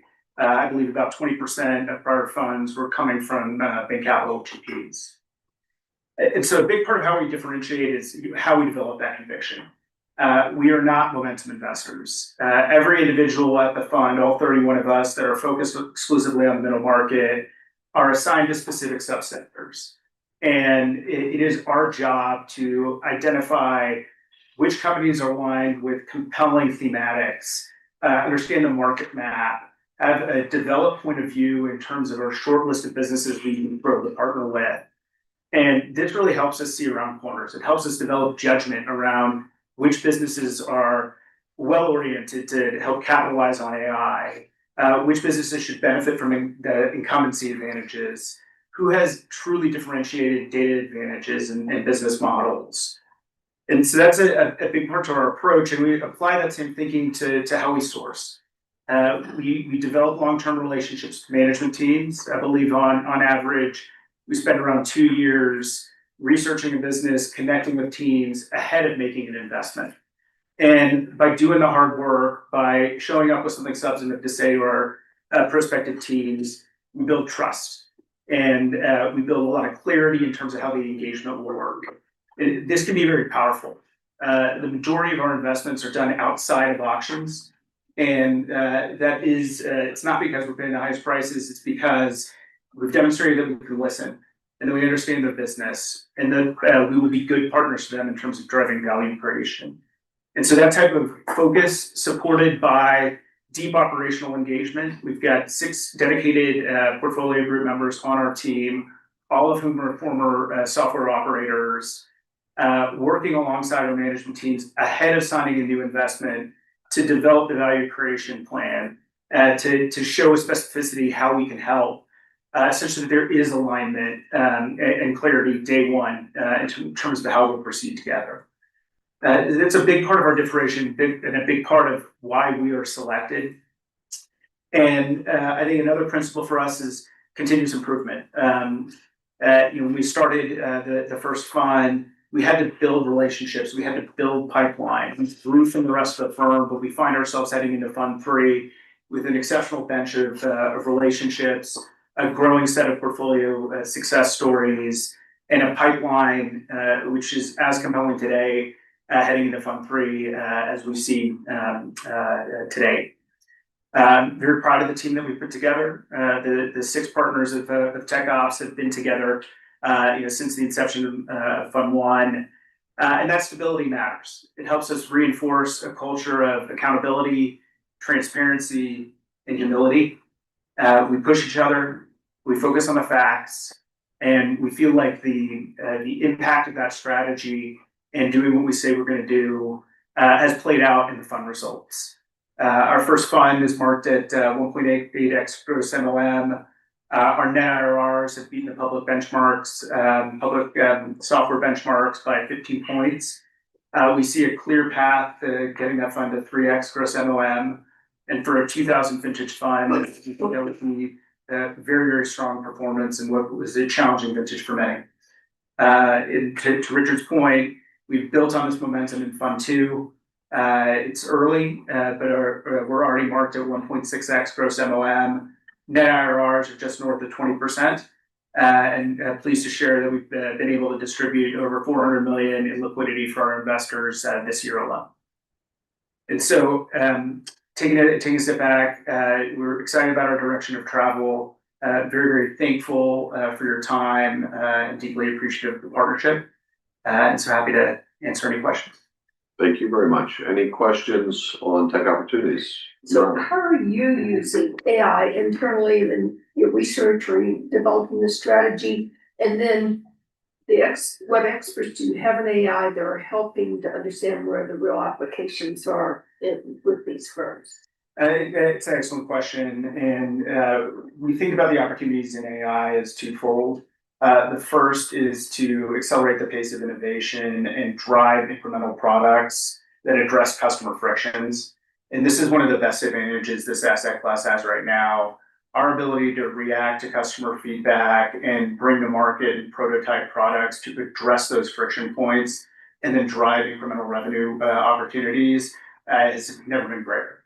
I think from an inward-facing perspective, I think it's incumbent on each of the different functions to figure out how we can use these tools and how folks can use these tools across support and success and product development to make folks more efficient.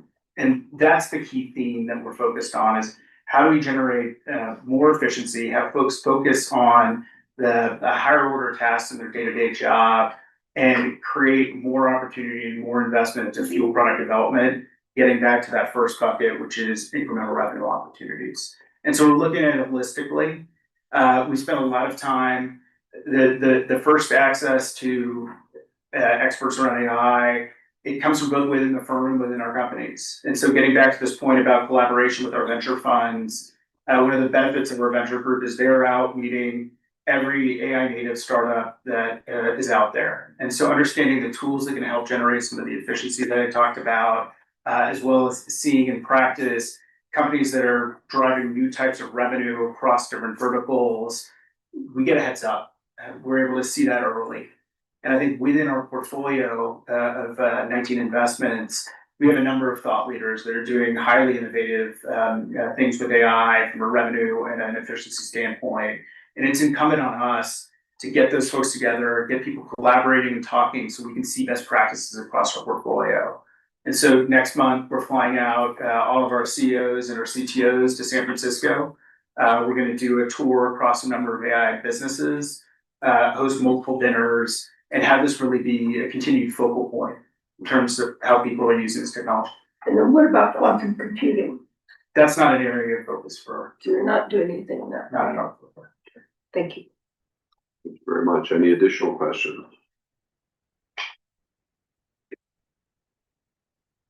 There a motion from the tech opportunity? Mr. Chair, based on the recommendation of the Council Investment Committee, Advisor Mercer, SIC staff and general fiduciary oversight from RBK, I move that the State Investment Council approve a commitment of up to $75 million to Bain Capital Tech Opportunities, subject to and contingent upon New Mexico legal requirements, State Investment Council policies, negotiation of final terms and conditions, and completion of appropriate paperwork.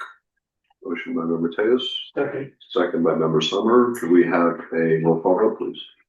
Commissioner Stephanie Garcia Richard, Yes. CFA Secretary Wayne Props, Nick Cale, Yes. Catherine Allen, Yes. John Bingaman, Yes. Kelly O'Donnell, Yes. Alan Sanchez, Yes. Kurt Sommer. Yes. State in the affirmative, motion passed. Thank you very much. Thank you. I believe that concludes our private equity opportunities for today, and we are moving on to a real assets opportunity, CBC Div Infrastructure 8. Value and opportunity.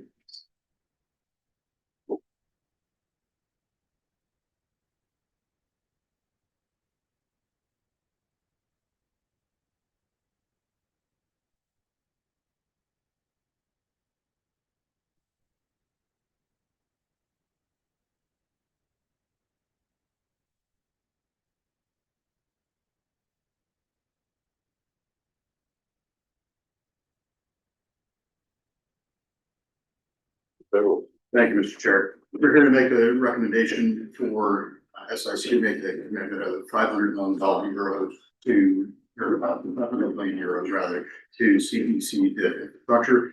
Good news here is this will be the last real asset commitment for the calendar year, just like the commitment to Partners Group last month, designed to make a dent into next year's plan to take advantage of presence of an extremely strong manager in the market. Joining me today are Willem Jansonius, Kate Thomas, and Luke Frenster from CDC DIF, and Brigitte.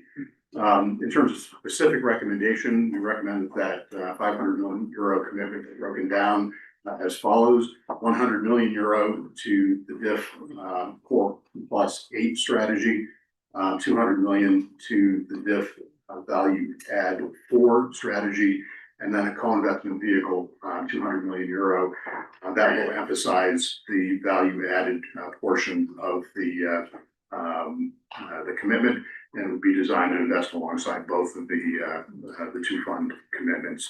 This is a consistent effort here to grow the co-investment portion of the portfolio.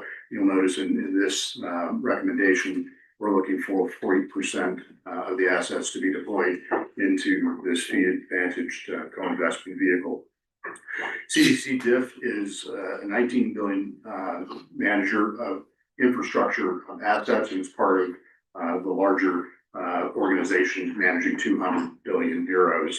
The value add and core plus strategies are both run by an integrated global team of 125 investment professionals. There is no overlap between portfolios of assets between these two portfolios. Each asset's assigned to a portfolio based on its own unique risk profile. In terms of Core Plus, that's a typical Core Plus infrastructure portfolio, moderate yield, long-term stable inflation-linked cash flows, and looking at essentially a 10% expected IRR for that sleeve. In terms of value add strategy, that's a higher growth focus on assets and services. There'll be a greenfield component to that portfolio, and also driven by acquisition activity. That sleeve targets a 13% return. In terms of geographic distribution, we're looking at 55% in Europe and about 35% in North America. Sectors are, again, diversified exposure in infrastructure. So we're looking at transportation, energy transition, digital infrastructure, healthcare, and utilities. With that, I'll stop and hand off to Brigitte for some additional details on strategy. Thank you, Mr. Chair. So we'll start with DIF 8, which was their core plus strategy. So they're targeting €6 billion. Again, as Keith mentioned, from a portfolio construction perspective, we're looking at roughly 15 to 20 assets across mid-markets, largely focused on Europe and North America. Target equity ticket sizes between 250 million to 500 million euros. Again, as this is a core plus strategy, we're really focused on strong downside protection. And what we mean by that is stable inflation-linked revenues, predictable costs, CapEx profiles. As Keith mentioned, sector-wise, really focused on renewable energy and energy transition, and then transport, utility, and digital. The team of 125 investment professionals sit across the globe in 11 offices. One thing that we really liked about the CDC DIF is they have actually a dedicated divestments team. I think one thing we've heard a lot about is distributions not coming back at times. And they really, again, are really focused on supporting the early identification and prep of exit opportunities, and that paid off. And it's really about locking in that unrealized value creation that's occurred. Again, track record dates back to the mid-2000s, and is consistently good across different sectors, different regions, different development stages. Most funds rank in the first or second quartile across the global Burgess benchmarks. So as Keith mentioned, we are recommending a commitment of up to 100 million euros or $150 million to DIF 8. And I'll really quickly pivot to the DIF value add before handing it off to the team. DIF value add 4 is currently in the market, seeking to raise 2 billion euros. Again, value add, 12 to 15 investments, really spread across Europe and North America, selectively may look into developed countries such as Australia. Again, here we're looking for traditional infrastructure characteristics with essential services, benefiting from a strong market position, generating recurring revenues, and relatively high barriers to entry. Really, the value add is more of a buy and build strategy. And again, I talked about the divestments team. They also have a value creation team. So in addition to the network of industry advisors, they have a value creation team that's really focused on de-risking the business model, attracting talent, identifying strategic growth opportunities. And again, as I mentioned, the manager has a solid track record across both the core plus and the value add series. And in aggregate, the GP has made 229 investments as of Q1, 132 of those being realized and 97 remaining to go. So in aggregate, to wrap it up, across the DIF platform, we are recommending 100 million euros to DIF 8, 200 million euros to DIF value add 4, and 200 million euros to a no fee, no carry bonus for the sidecar. And with that, I'll pass it off to the CBC DIF team. Many thanks. Nice to meet you all. My name is Luc Wienstra. In the investor relations team of CBC DIF. I'm based in New York, and it's been great working with Keith and Gurjeet, and I'm pleased to introduce us to all of you. Hello, my name is Kate Thomas. Really lovely to be here. Thank you for hosting us. I'm a partner at CBC. I run our capital formation and investor relations efforts across the Americas.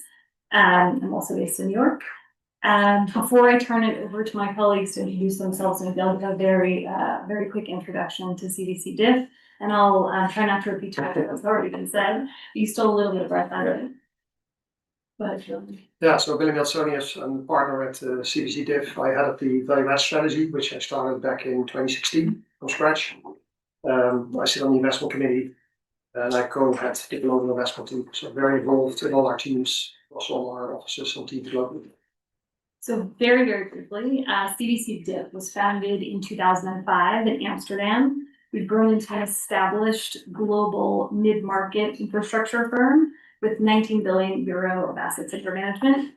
Today, the firm employs 225 people across 12 global offices, including in the United States. The firm's sole focus is on private infrastructure investments. Since inception, we've made over 200 investments, and we've successfully sold over 130 of those, which we are very proud of, and that's translated into a strong track record of returns for our investors. We'll turn it to the team and investment strategy. Yeah, so as mentioned, CBC DIF is really built around 4 pillars. First of all, mid-market. As Kate mentioned, the real focus is on mid-market only. The second one is local boots on the ground. Kate mentioned the 12 offices. We strongly believe that, particularly in infrastructure, local boots on the ground is important. And the firm is built around that with the local office network. The third pillar is that we believe in diversified portfolios. So we deliberately invest across different sectors, different countries, different regions. We are strong believers of diversification. And fourthly, we try to retain the entrepreneurship of a smaller firm. And we like to remain agile. Able to be make use of opportunities. Second thing I would like to mention is our stable partnership team. Kate mentioned 2005. Many of the current partners joined the firm in those early years, with a few select newer hires over the years, but by and large the core of the team has been there from the start. And the last thing to mention, Kate mentioned as well, 250 employees, of which 130 are investment professionals, which we think is the largest investment team globally, at least as it's concerned to mid-market infrastructure.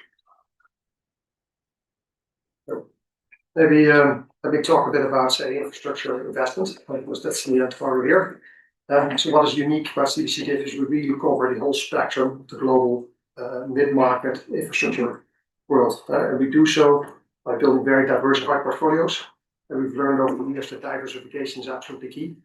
Downturns and volatile geopolitical or financial environments. And therefore, we really have built a very deep and wide platform that transacts in more than 8 languages, with sector specialists jumping in with the local teams to really help out. Gurjeet also mentioned, say, the value creation and the exit capabilities. So we really work on the basis of the best person for the job, across the globe, and really bring a very diverse and professional team to all of those situations. And in infrastructure, we are really at a unique moment. There's very strong global macro tailwinds. The whole AI revolution, digitalization of society is really driving a massive investment need. You combine that with all the changes in the energy and the energy transition world, which really put a lot of pressure and the need for capital to invest. And it's not a either or, it's probably all of the above in those fields. And then you see changes in society with rapid urbanization in many countries, aging populations. And then combine that also with many governments which are actually quite financially constrained, especially in countries like, for example, France and the UK, where pressure on the budget deficits is pretty significant. So with all of that, that brings a unique opportunity to invest in digital assets, fiber, data centers, telecom towers, and energy. And we see a massive need. Many utilities across the world, also very cash strapped, grids need to be upgraded to handle all that growth and power needs. And that really drives a unique window to invest. And what is really important is that the window is across the economic spectrum. It's not just the United States. We see the same issues in Europe, in Asia, in Australia, etc. But really, the unique part is that the mid-market really offers the best of all of that. What does it mean, and why are we such big believers in the mid-market? It's quite simple. There's the most deal flow, so it means you can buy well, sometimes even buy cheap, which is quite rare nowadays in a very transparent world. You can really create value and professionalize many of these smaller businesses and really sell well. And that should drive outside returns for all of us, and especially for you in this case. And if you then look at the two strategies side by side, Brigitte already mentioned it, two bespoke strategies covering different parts of the market, and really focusing on finding the best value for investors across Europe and North America. With Div 8, the Core Plus product, you really step into a situation where there are already 3 seed assets in the fund. So we have recently signed 2 transactions in North America, and 1 in Europe. Strong seed portfolio of utilities and telecom infrastructure with really that downside protection, good contract cover, inflation correlation, and also monopolistic positions. So it's really a beautiful seed portfolio that you step into. And on the value add side, we're a few weeks behind, and we're working hard to sign the first deals before the end of the year, and really hope in that sense that to get a similar seed portfolio for you. And with that, we're very keen to build a partnership, come back very often to this beautiful city, and make it a very successful cooperation. Thank you very much, and you've come a long way, and really appreciate you being here. Any questions on CBC Div? So I couldn't quite tell, are you doing data centers? That's one question. Then how are you handling and in the future it's going to be quantum computing, both of which require huge energy, as well as water.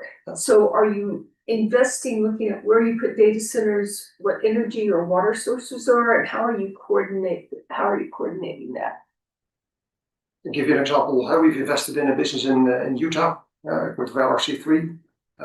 We are a mid-market fund, so we don't focus on these very large global AI plays as we will see in the papers every day, but really focus more on supporting the data needs of regional businesses, hospitals, universities with co-location. And we work with some of the mid-sized US tech companies to have built capacity for them. But all our data centers, we bring typically to green power. Across our portfolio, we bring all our portfolio companies on a path to net zero, because we believe it's an essential piece of future-proofing the business and creating a better value and exit. So they look for sustainable water solutions, green power to drive it, and really also invest in smaller areas or less developed areas, like, for example, Boise, Idaho, or St. George, Utah, in that specific case. Thank you. Yeah, just real quick, Mr. Chair. Just curious, you mentioned some of the states that I think you've invested in, which are in the Mountain State region. Are you looking at New Mexico in particular, especially with the recent events and sustainability efforts that the state's made in terms of supporting it, with financial commitments?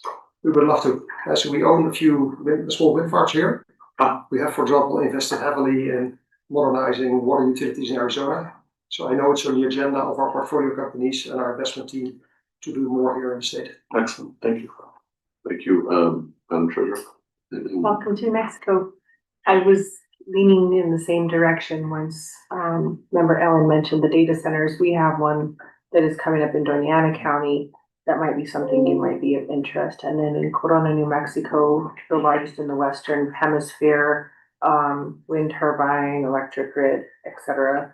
And I think there's a lot of other amazing things that are happening here in New Mexico. I did appreciate reading a lot of what you're doing. And I'm not, that's not my skill set, so I just appreciated reading it on some of the more environmental, social governance aspects. And if you just would share a little bit of that with the rest of us, I think some of that was very creative and innovative to be able to get a return on, but at the same time make an impact that a lot of us don't understand, but it's good for us. I think it's a very broad range, so let me just single out one or two things. For example, we're heavily focused on health and safety. So all our portfolio companies, all our board meetings, we start with health and safety. And ISA head of the fund also see anytime there is an incident or accident, see it within 24 hours. We have put, for example, health insurance through most of our portfolio companies, because if we have guys climbing up telephone towers and welding in the gold, etc., we want to be sure people are insured and covered. And we really drive an agenda, focus on diversity, focus on talent, focusing on embedding local communities. So all our construction firms that we work with, for example, we also always make sure that a lot of the wallet goes to local businesses to really embed the businesses that we invest in the community. On the environmental side, I really believe it's really good business. So we're pragmatists, and we really try to focus how do we bring companies on the path to net zero, how do we invest in a very sustainable manner, but also in a way that actually makes money for the business. That is classical modernization or value creation work that we do. Mr. Chairman, on the target, you have 40% digital, 25% energy transition, 25% transportation, 10% healthcare. On the transportation aspect, what does that break down into? We have invested, for example, in electrical buses, in rail, in our intermodal. We've invested in ports in the past. So very much around in toll roads. So we invested in a broad spectrum of assets in the transport sector. And recently, for example, announced an investment also in school buses in the Northeast. And Mr. Chairman, the 40% digital, is that the data centers? Is that the chunk in the data centers, or is it something else other than? It's partially data centers, but also, for example, fiber. I'm afraid to ask, Chairman, but the 25% energy transition, what is that breakdown? What is important parts is, for example, things like biofuels, renewable natural gas, renewable energy, batteries, temporary power, temporary grid solutions. Thank you. Sure. Follow up kind of Mr. Member Sanchez was raising. This is a euro investment. Do we have what's our obligation here? We're approving dollars or euros? It'll be approving euros, the euro-based commitment. Regardless of what the exchange rate is. The commitment to the fund in euros, yes. Yes. On that point, do we make the money on euros too? Yes. That's good. Understood. Thank you. Okay, thank you very much. Any additional questions? Just for clarification, the total amount in dollars is how much? 575. Yeah. 575? 575, yeah.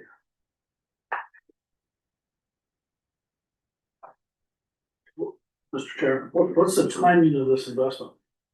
If we have a declining dollar, what's the term of this gonna go in? In terms of deployment of the commitment to the fund, normally over about a 3-year time frame, and then the assets would be held for certainly longer than that. So total fund life, you're looking about 8 to 10. Yeah, it's 12-year fund life, so we typically assume a 7 to 8 year hold period for an individual investment.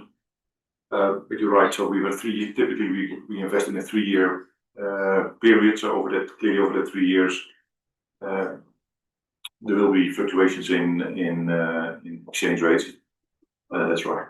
So Chairman, that means that the council's taking the investment risk on currency. Anytime we do an international investment foreign denominated, that's the case. All right, thank you. Thank you very much. Any additional questions on CBC DIP?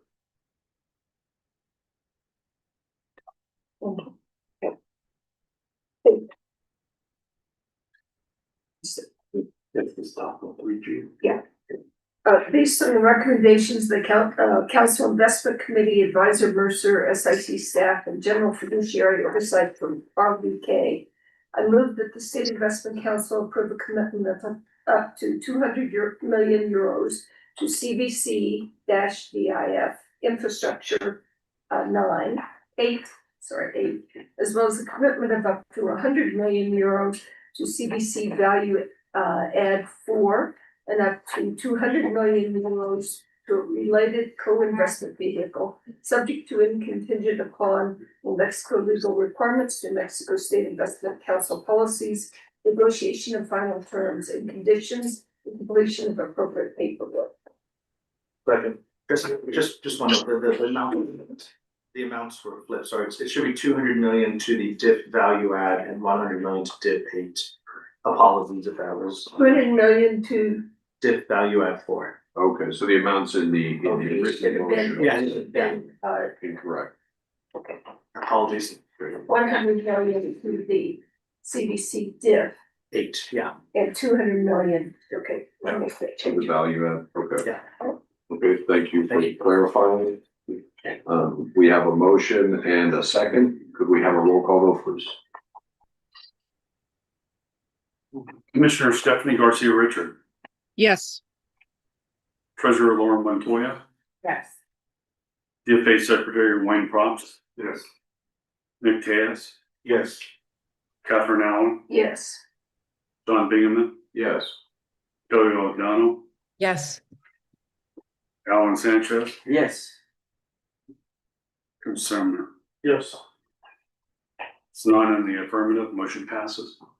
Thank you very much.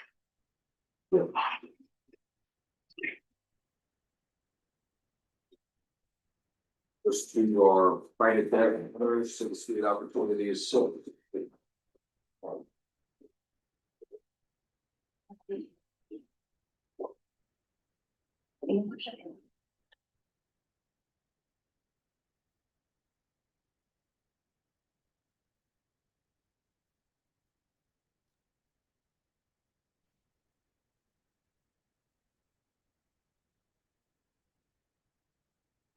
All right.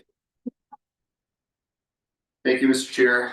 I have with me for this recommendation, Asha Haggard, a partner at 6th Street.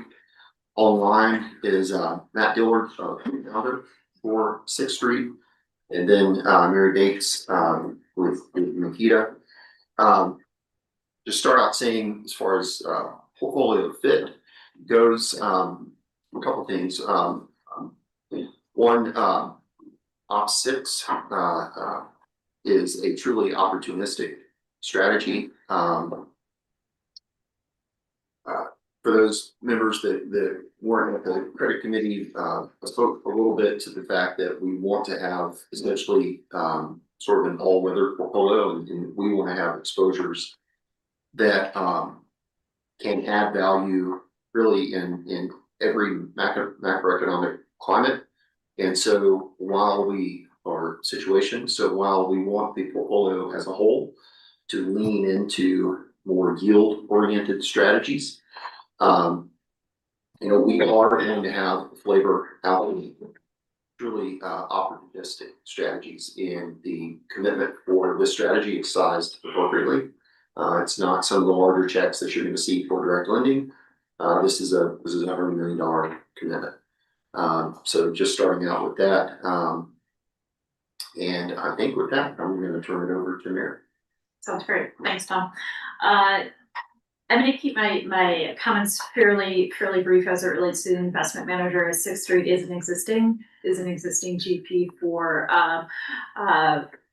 the SIC, but just as a quick reminder, Sixth Street is a global alternatives credit manager with over 115 billion of assets under management across private as well as public credit strategies. The firm has over 11 global offices. They manage assets across 8 core investment platforms.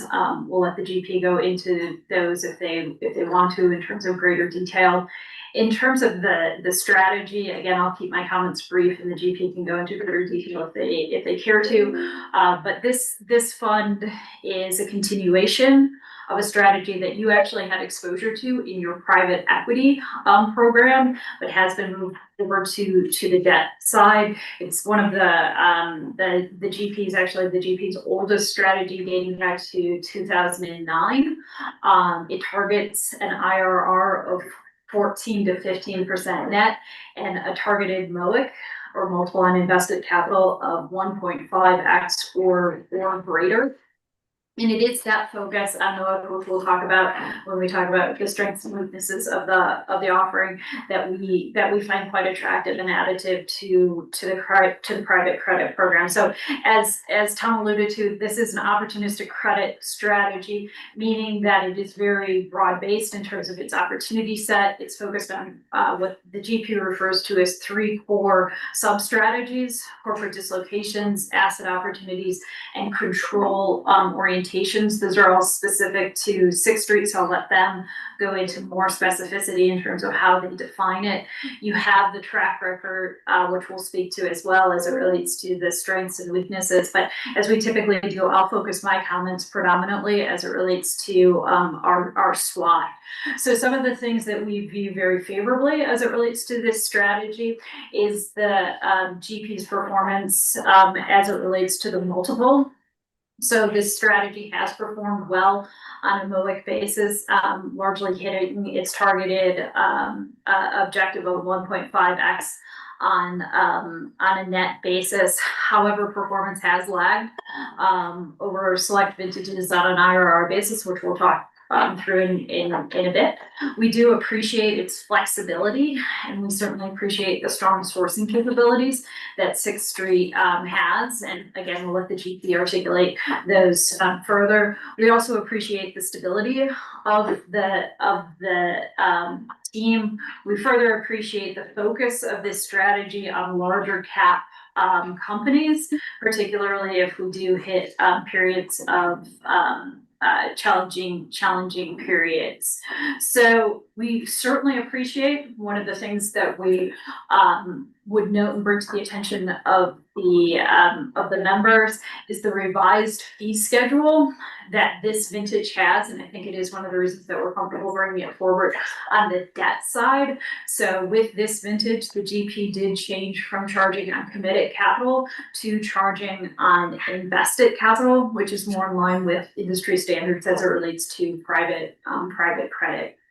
And we certainly appreciate the LPs that are in this strategy, and we detailed some of those as well in our materials, but I won't go into who they are in public session.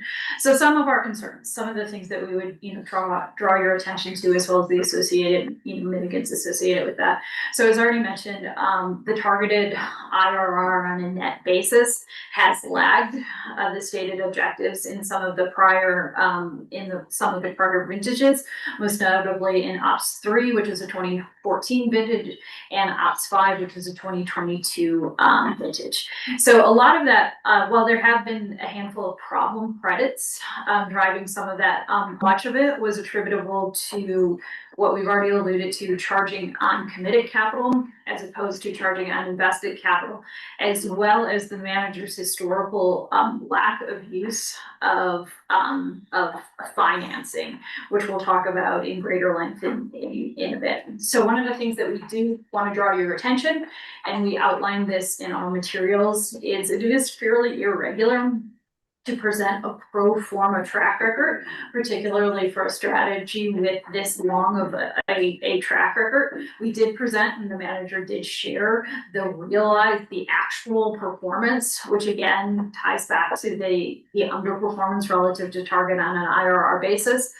They did provide pro forma performance, which was quite transparent in terms of the change in terms of charging again on invested capital as opposed to charging on committed capital, as well as the use of a subscription line and how they would do that. And I'll let the manager go into the detail if they choose to in terms of how they broke that out. But it was those two factors were meaningful differences and meaningfully attributable, and there's transparency in our report in terms of that breakdown. But it is certainly notable and abnormal to show pro forma track record performance. So with that, the growth of the firm has been nothing short of spectacular, which is both positive in terms of the manager's ability to obviously retain and hire talents. But we would highlight that the manager has certainly grown its platform. So concerns about product proliferation and alignment and potential conflicts of interest do enter into that. As a point of discussion, we would highlight that the manager has certainly reinvested in the business and has massively, or I shouldn't say massively, has expanded its talent pool and number of partners. So there are some losses that we've already alluded to as it relates to Ops 3, which was the 2014 portfolio. I'll let the manager detail that if they would care to. And then we would highlight that one thing that we continue not to particularly like as it relates to the fee structure for this strategy is that it is an American waterfall. So as a quick reminder, a European waterfall, which is typically standard in private debt funds, ties back to when effectively you're charged on the whole fund performance. So if you have one good performer and that drags down the performance, you get charged on the aggregate performance based on realizations. Here, if you've got one great performer, but you've got one subpar performer, you will still be charged in terms of on a deal by deal basis as opposed to it being netted. That's mitigated in part through the manager's clawback provisions associated with this. So they do have an interim clawback provision, which is favorable and mitigate some of our concerns. But if you want to address those questions, I'm sure the GP would be happy to. So with all of that said, we do think this is additive to your program as a MOIC focused strategy. We would, we support Tom's recommendation to size it smaller than more of the yield oriented strategies, but things that are focused more on capital appreciation are part of the opportunity set in private credit. And we do think, to the extent that you want to move forward with one of those investments, Sixth Street has, one of the deepest capabilities in the industry. So with that, happy to take any questions or turn it over to the GP to address their remarks. We should hear from the GP and then save questions for the works. And I would like to just, I believe you were referring to page 553 in diligent for the pro forma IRR, correct? Or the page 6 of your report. So if members want to review that. Thank you very much. Thank you so much. My name is Asha Haggart. I'm a partner of Sixth Street, and then I'm joined on Zoom by Matt Diller, who's one of our co-founders, but really appreciate you all taking the time to meet with us. And I'll start with a thank you. You all have been invested with Sixth Street for over a decade, both through our opportunity series of funds, but then over time and more recently, you've expanded your relationship with us by supporting us in our growth strategy, which is mid-stage growth companies looking for creative capital solutions, and then TAO, which is a more diversified yielding strategy that's akin to direct lending. So appreciate those commitments, and then also appreciate you considering Ops 6 and returning to the fold, particularly with some of the changes that Mary detailed that we've rolled out for this vintage of the fund. as she mentioned, Sixth Street, we have about 115 billion of AUM across all of our strategies, 730 professionals, 310 of which are investment professionals. In the ops series of fund in particular, we've deployed over $16 billion of capital across the 5 and now currently investing Fund 6 as well. And that's across 250 investments. While we did have some losses in Ops 3, I would actually characterize those as quite limited. And so I think the loss rate on the overall Fund 3 portfolio was less than a point capital deployed. And then overall in the strategy, it's been about 20 basis points annualized, which compares very favorably actually to even some direct lending strategies. The actual returns of the aggregate strategy have been about a 12% net, and then pro forma for those changes that Mary walked through, which include a lower, more attractive fee structure for you all. And then the use of subscription facilities on the fund, we're looking at a pro forma that's closer to a 15 net, which is on track for our target for Fund 6. If you don't remember anything else that I say about Sixth Street, I know you meet with a lot of GPs. What I would say is, number one, we are opportunistic.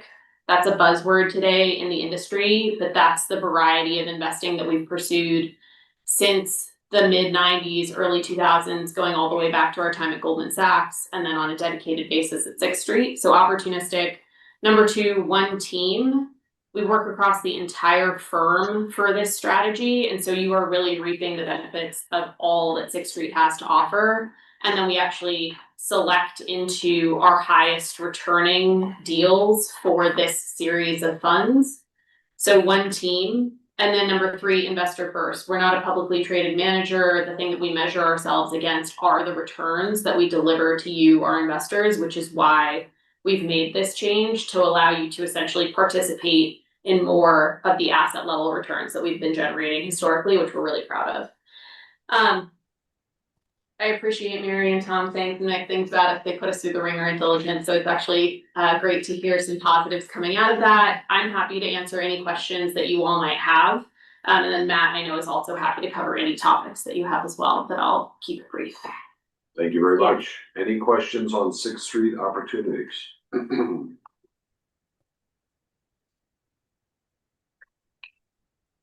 I'll just say, I appreciate Mary Bates' due diligence.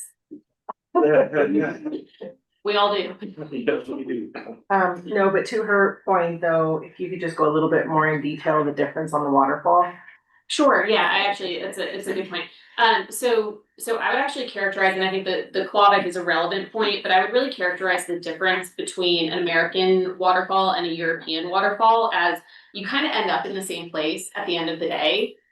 But the American waterfall has an attribute of letting the GP earn their promote as an individual deal is realized, as opposed to waiting all the way on the back end for sort of all of those deals to be realized and netted out. And so while you might have some winners and losers in the portfolio and you're paying promote on the winners, you do have to refill any losses that you've had on losers in the fund before you can take that promote. And then there are interim steps with these clawbacks where you run that calculation to just make sure that that's been happening all the way through. And then at the final promote payment, you kind of end up in the same place that you would have been with American and European waterfall. So Mr. Chairman, just for the sake of my brain mathematically making it make sense, how many winners and losers did you have in the last fund? Sure, and geez, I'm just gonna pull up if I have it, the detail. And while she's looking, I will say that with these strategies that are more price return oriented, these American waterfalls are going to be more complicated as part of the structure. Yeah, so Ops 3, I'm sure I can get it if I dig a little bit further on my iPad, but I'm just looking at a summary page that has essentially the largest positions over 100 million in size. Out of the 20 deals at that size, there was essentially one loss, which was relatively significant. And then the rest all were, 1.5 to 2.5 times MOM transactions. I'm Elisa Rosa. And I think she's already mentioned it, and it's a fair point. So the annualized loss ratio is 21 basis points. So there is strong downside. That is a strong statement of downside protection across the multiple vintages. But there were a couple of like problem sizes. There was one. Yeah, There was one. one very sizable. Yeah. Right. And so to contextualize the 20 basis points, direct lending runs at around 90 basis points of losses annually. I think that's an interesting perspective that that you get to the same place. I think there's a lot of variables in between that will determine whether or not you'll get to the same place. Not just how many wins and losses, but who lost, like what dollar amount was in the loss portion. So I'm gonna research that a little bit more because I think that's a curious mindset to have on it. Thank you. Sure. Any additional questions on Sixth Street opportunities? Mr. Chair, based on the recommendations of the Council Investment Committee Advisor Makita, SIC staff, and General Fiduciary Oversight from RBK, I move that the State Investment Council approve a commitment of up to $100 million to Sixth Street Opportunities Fund 6, subject to and contingent upon New Mexico legal requirements, New Mexico State Investment Council policies, negotiation of final terms and conditions, and completion of appropriate paperwork. Motion by member Tejas, is there a second? Second by member Summer, could we have a roll call vote, please? Commissioner Stephanie Garcia Richard, Yes. Treasurer Laura Montoya, Yes. DFA Secretary Wayne Props, Yes. Nick Case, Yes. Catherine Allen, Yes. John Bingaman, Yes. Kelly O'Donnell, Yes. Alan Sanchez, Yes. Kurt Summer. Yes. It's 9 in the affirmative, motion passes. Thank you very much. Thank you. Okay, that takes us to item 3I, which is our consent agenda, and members have the materials for these commitments. These are top ups and re-ups with existing managers and existing strategies. And I think the way this works is, the time to take these off the consent agenda would be at the beginning of the meeting, we've approval of the agenda. But now that the agenda has been approved, we are on the consent agenda. Is there a motion to approve the consent agenda? Well,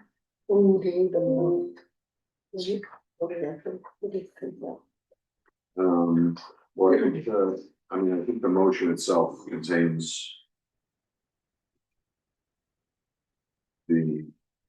I would suggest whoever wishes to make the motion, could read each of the amendments individually. Is that what you're suggesting? Yeah. And just like a summary of what this is. Yeah.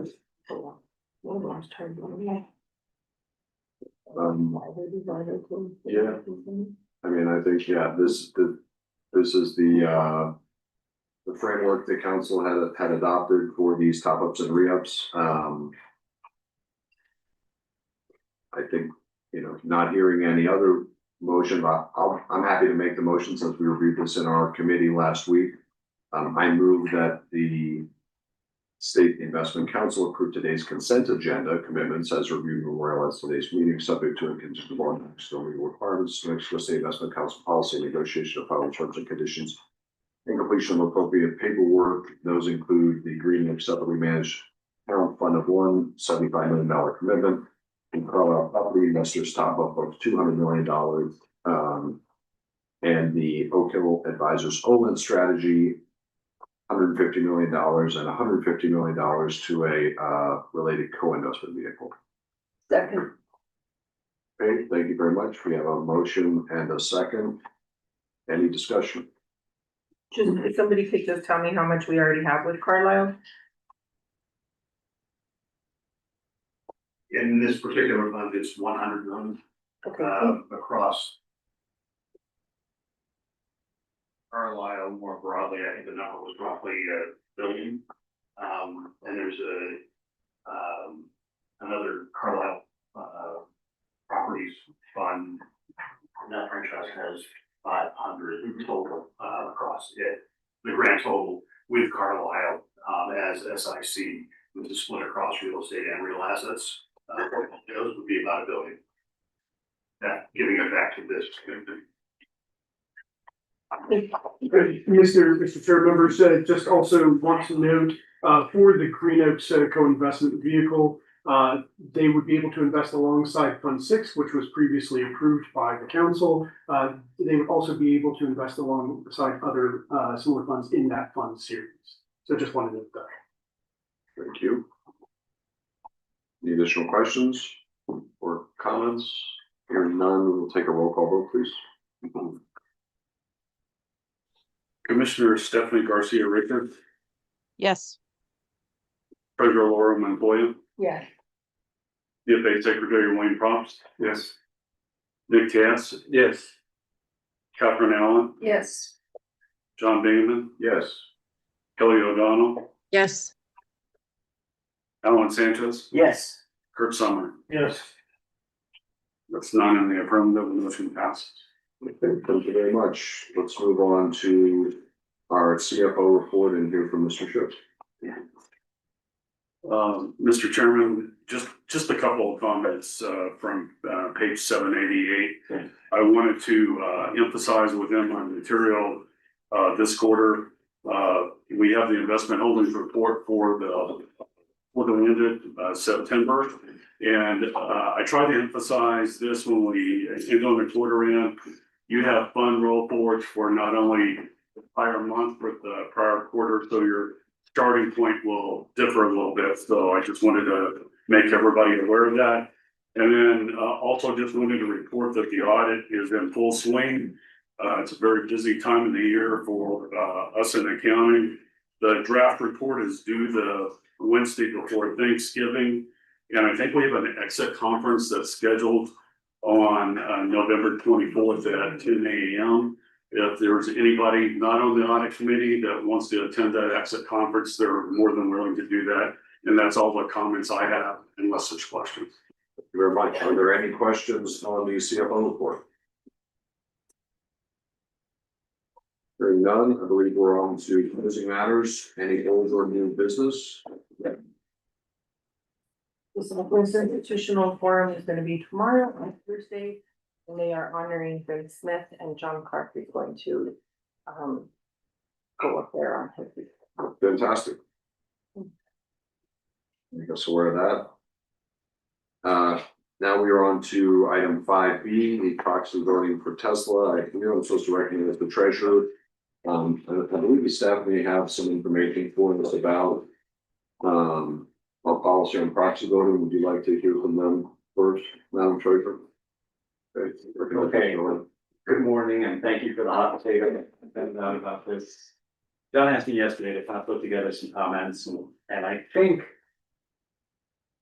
I want to make 2 points to start and then suggest what I could address. And the first is council can proxy vote if they want. So no one's telling the council what to do. The reason I was asked to speak or do this short straw is because this is new to the agenda. I think it came out Thursday or Friday of last week and no materials. And so how I thought about this was what information, very factual, could I provide to council in potentially 3 areas to facilitate whatever the discussion is, whether it's broader about how proxies work, what are we voting on a specific, does the council wish to vote on a specific item respecting Tesla? Does the council want information or so forth? So if I were in a council member's position, what might be helpful, and I'm not suggesting this to everyone because everyone has different backgrounds and information, would be 3 areas. The first is, how does this relate to the equity portfolio and sort of what is proxy voting and how do we do it? The second would probably be, generally speaking, what's going on with Tesla and this vote, subject to the caveat that I'm not an equity analyst. And third, is there some sort of governance framework, for fiduciary responsibilities? Are there policies, council rules, council mandates to staff, because at the end of the day, we work for you. So if that's okay, that's what I was thinking of talking about, but I wanted to sort of look around the room because that's what we're dealing with, and then the council can sort of take whatever they want and engage them however they want. Does that work for folks? Can I ask a question? Objection. Yeah, Madam Land Commissioner. What are we voting on? I'm not sure, and that's why I wanted to give you the information first so that you can craft what it is the council wants to do. And that's why when I said we work for you and we don't have an agenda, that's why I sort of suggested 3 categories. Mr. Chair. Member Summer? My concern is from a governance perspective, I mean, we heard Ashley Monk talk about what we should not be focusing on and what we ought to be focusing on. And this goes into what we ought not to be focusing on, in my opinion. And it gets into the minutia of each individual investment. You're not reviewing the information for each of these proxy votes in any sort of depth. It's not presented to us. We don't know the background of those proxy votes because it's not before us. And I think to have a policy going forward with respect to that, it either is developed or we stay out of it and we live with the delegation of that authority to the investment advisors we've given the authority to make those proxy votes. That's why I object to this. Thank you very So, much. Mr. Chairman, so a couple of things. So I did bring this up on the agenda, and the reason why I brought it up is because I knew it was coming up. A couple of things to clarify from Member Summers' point. Dr. Ashley didn't say this was part of what we shouldn't be paying attention to. That was your own opinion. Dr. Ashley said we give our authority for what we want to give our authority to. I know what our authority is. This council, particularly in the last 3 years, never proxy voting. Conversation about voting, and the reason why I have the conversation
live with that vote. Now, putting that into context, pension fund is very different from a sovereign wealth fund, but it's still money for New Mexico. We all have a fiduciary role. We all can't just put a blind eye because we don't know something or don't want to know something or don't want to have the authority to act like my 3-year-olds, close our eyes and pretend we're invisible and playing hide and seek. This is a real issue that is affecting New Mexicans. And so I want us to decide if we want our vote to go towards the $1 trillion package for Elon Musk or not. It's that simple.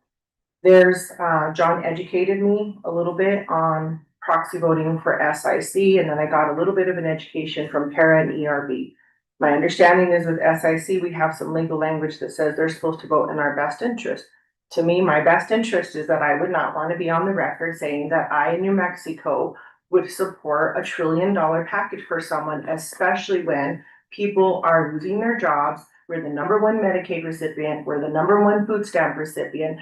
We literally have people who are not getting SNAP benefits starting November 1st. I don't want to touch it with a 10-foot pole, and I want to be clear that that's where I stand on it. So I asked John, let's put it on the agenda so we can talk about it and hopefully vote on it. And if we have not already voted, which he clarified we have not, we give him the direction that on this particular case, we want to get involved. One of John's contentions of proxy voting is we're already short-staffed, we need 30 employees. This isn't something we do on a regular basis. I totally understand that. I also understand that some of these proxy votes are a little bit more of a hot potato than what we would like to touch. And I've talked to other pension funds, I've talked to other folks throughout the United States, asked them what they do. They all do it very different. It's like meeting one treasure, they're all very different. But they have a way, there's different methods of them getting to that point of whether or not they have some type of say-so or they don't have some type of say-so.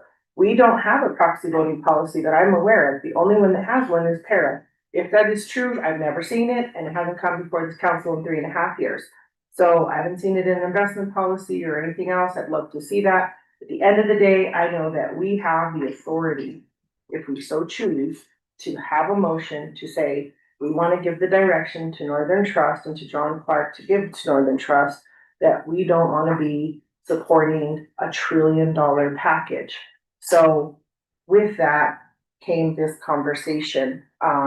And so I wanted to just make sure you all were aware of where the background was. I did get confirmation. Para did not vote for the $1 trillion package, 172,000, I think, shares.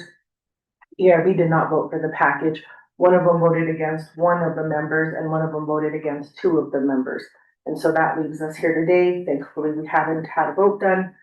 So hoping we can resolve it. Okay, thank you Mr. very Chair, much. if I may provide a little bit of information. We are in a different situation than ERB. I don't know about Para, but ERB manages their index funds directly. So they do not go through a fund manager. They do not have someone who can proxy vote on their behalf. It is the opposite situation with us. We do not invest into any companies or any stocks directly. Again, that was a change made in about 2010 in the wake of the scandal that had happened. The council determined we don't want to get involved with any companies directly. So, starting at that point in time, we only invested in stocks through fund managers. Our legal language in the contracts does call for them to vote proxy on our behalf in our best economic interests. I would note for this particular vote, Tesla provided information related to the voting items that was over 300 pages. Staff has not had a chance to review this documentation. We located it late enough after this item got on the agenda that we weren't able to provide that information in the book for you. So staff hasn't reviewed it. I don't know if any council members have reviewed it on their own, but my concern would be we are all fiduciaries for this fund and there has been no fiduciary review at the staff level. And it would be up to you as council members to decide whether you feel comfortable as fiduciaries voting on an item such as this. I would also note that we don't have a policy to do this on a regular basis. We have somewhere between 3,000 and 5,000 underlying companies in our portfolio. We would need significant staffing if we were to track and provide analysis for all of those for those companies. If we don't do it across the board on a regular basis, if we pick and choose which companies we track and which specific votes we want to weigh in for proxy voting, it could become a slippery slope of how those choices get made. And it does have the potential for New Mexicans and people in the investment industry to start to view SIC as a political lightning rod instead of an investment organization. Thank you very much. I'm gonna suggest that might suffice in terms of a staff briefing unless there's desire for additional briefing or any questions from council members. So actually, Chairman, I find it insulting to say that this is gonna be a political vote because I based on content. So I'm gonna go ahead and waste all of our time because I think it's important. So that people understand as a public servant, as an elected official, and as someone who has been researching this data, that I read this to you. So this is a letter that I want on the record, and I'll give you a copy of it afterwards. I wrote to oppose the reelection of Ira, Joe, and Kathleen, and the amendment on the proposals for the performance reward. So since the last annual meeting, we have, and by the way, I'll send this to you. These are all the letters I received since Thursday from different people that you guys can go ahead and take a look at. And they're all New Mexicans. So since the last annual meeting, we have unfortunately witnessed both the erratic performance of Tesla and the board's failure to provide meaningful real-time oversight of management. The board's relentless pursuit of retaining its CEO seems to have harmed the company's reputation, led to extraordinarily high levels of executive compensation, and delayed progress on meeting key goals like full self-driving FSD. The board, a majority of which is made up of directors with close ties to the CEO, now asks for Tesla shareholders to approve a series of proposals that grant it broad discretion to execute an estimated $1 trillion pay package, as well as grant awards through a new reserve created specifically for Elon Musk. These pay packages provide so much discretion to Tesla's board that shareholders cannot be confident of impartial treatment. In summary, there's an urgent need to address these issues to preserve long-term shareholder value for all Tesla shareholders, which we believe justifies voting against all directors up for election this year, as well as the amended and restated 2019 Equity Incentive Plan and the 2025 CEO Performance Award. We believe that approval of these items is not in the economic or financial interest of Tesla shareholders for the reasons set out below, so not political. Tesla's declining performance demonstrates a need for better oversight. Since last year's annual meeting, Tesla's operational and financial performance has been negative and highly volatile. From the June annual meeting to the end of June 2024, Tesla's share price increased 175%. Peaking at $479.86. Subsequently, Tesla's share price first gave back nearly all that gain, falling to a low of $221.86. That's on April 8th of this year, before rebounding to $347 on September 10th. Prior to Mr. Musk's purchase of 96 million Tesla shares on September 12th, Tesla's share price was still 27% below its 2024 peak. The extremely volatile stock has gained or lost at least 5% on 33 separate days since the beginning of the year. This doesn't include the electric vehicle aspect that I'll bring up later. So while the market for electric vehicles continues to expand worldwide, the number and popularity of competing vehicles has increased substantially. The emergence of BYD as a low-cost competitor, together with the introduction of new electric vehicles by US, European, Japanese, and Korean manufacturers into the North American and European markets, has produced a divergence between Tesla sales and electric vehicle sales overall. Additionally, while Tesla has publicized plans to market humanoid robots and driverless taxis, the former is still in development, making it especially difficult to assess even long-term prospects relative to existing robotic firms, such as ABB, Anduril, or Boston Dynamics, and Tesla has made slow progress compared to Alphabet's Waymo, which already provided full driverless taxi service in several cities. In both the first and second quarters of 2025, Tesla reported that its overall global sales fell 13% year over year. Tesla's experienced especially steep declines in France, negative 27%, Belgium, negative 58%, Sweden, negative 86%, Denmark, negative 52%, and the Netherlands, negative 62% through July 2025. Reuters reported that Tesla sales fell by over 1/3 in Europe over the first 6 months of 2025, with its battery electric vehicle market share dropping from 21.6% to 14.5%. Reports also indicate that Tesla's battery business experienced sales declines in part stemming from Mr. Musk's political activities. These reported declines in sales have corresponded to flattening revenues and declining profits for Tesla. After growing at annual compound rate of 32% from 2019 to 2023, Tesla's revenue grew only 1% in 2024, its lowest rate of revenue growth since 2010 by an order of magnitude. Over the first 6 months of 2025, Tesla's automotive revenue was 18% below its level for the first 6 months of 2024, while its operating income and net income fell 52% and 38% respectively. We strongly believe rapid sales and earning declines signal challenges whose resolution requires a board that provides rigorous oversight to hold management to account, which includes ensuring a full-time chief executive. Item 1. Be amenable to maybe including the rest of the letter in the minutes for this meeting as.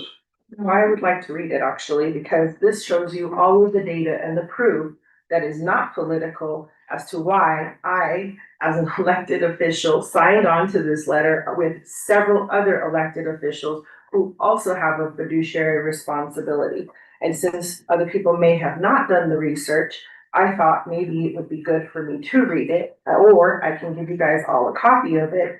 But I find it insulting that I come to this committee, to this council, you guys try to remove it when we don't even have a vote done yet, and you don't even want to have a discussion about our statutory responsibility. Yes, we delegate authority, but we also, when we delegate it, can take it right back. And right now, I want to take it back because I want New Mexico on the record for the Sovereign Wealth Fund and the Pension Fund not supporting this Tesla package. There's no one that can convince me after all the research we've done since March that this would be in my Sovereign Wealth Fund's best interest or New Mexico's best interest. And it has nothing to do with politics. It has to do with data and numbers. Thank you very much.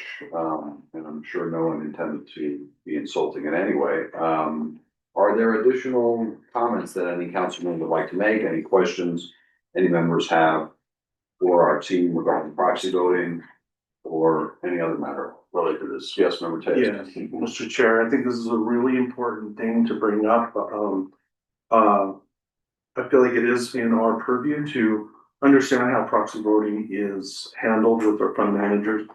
And in fact, if you look at our SIC ESG policy at number 4 for implementation and consistency with fiduciary responsibility, there is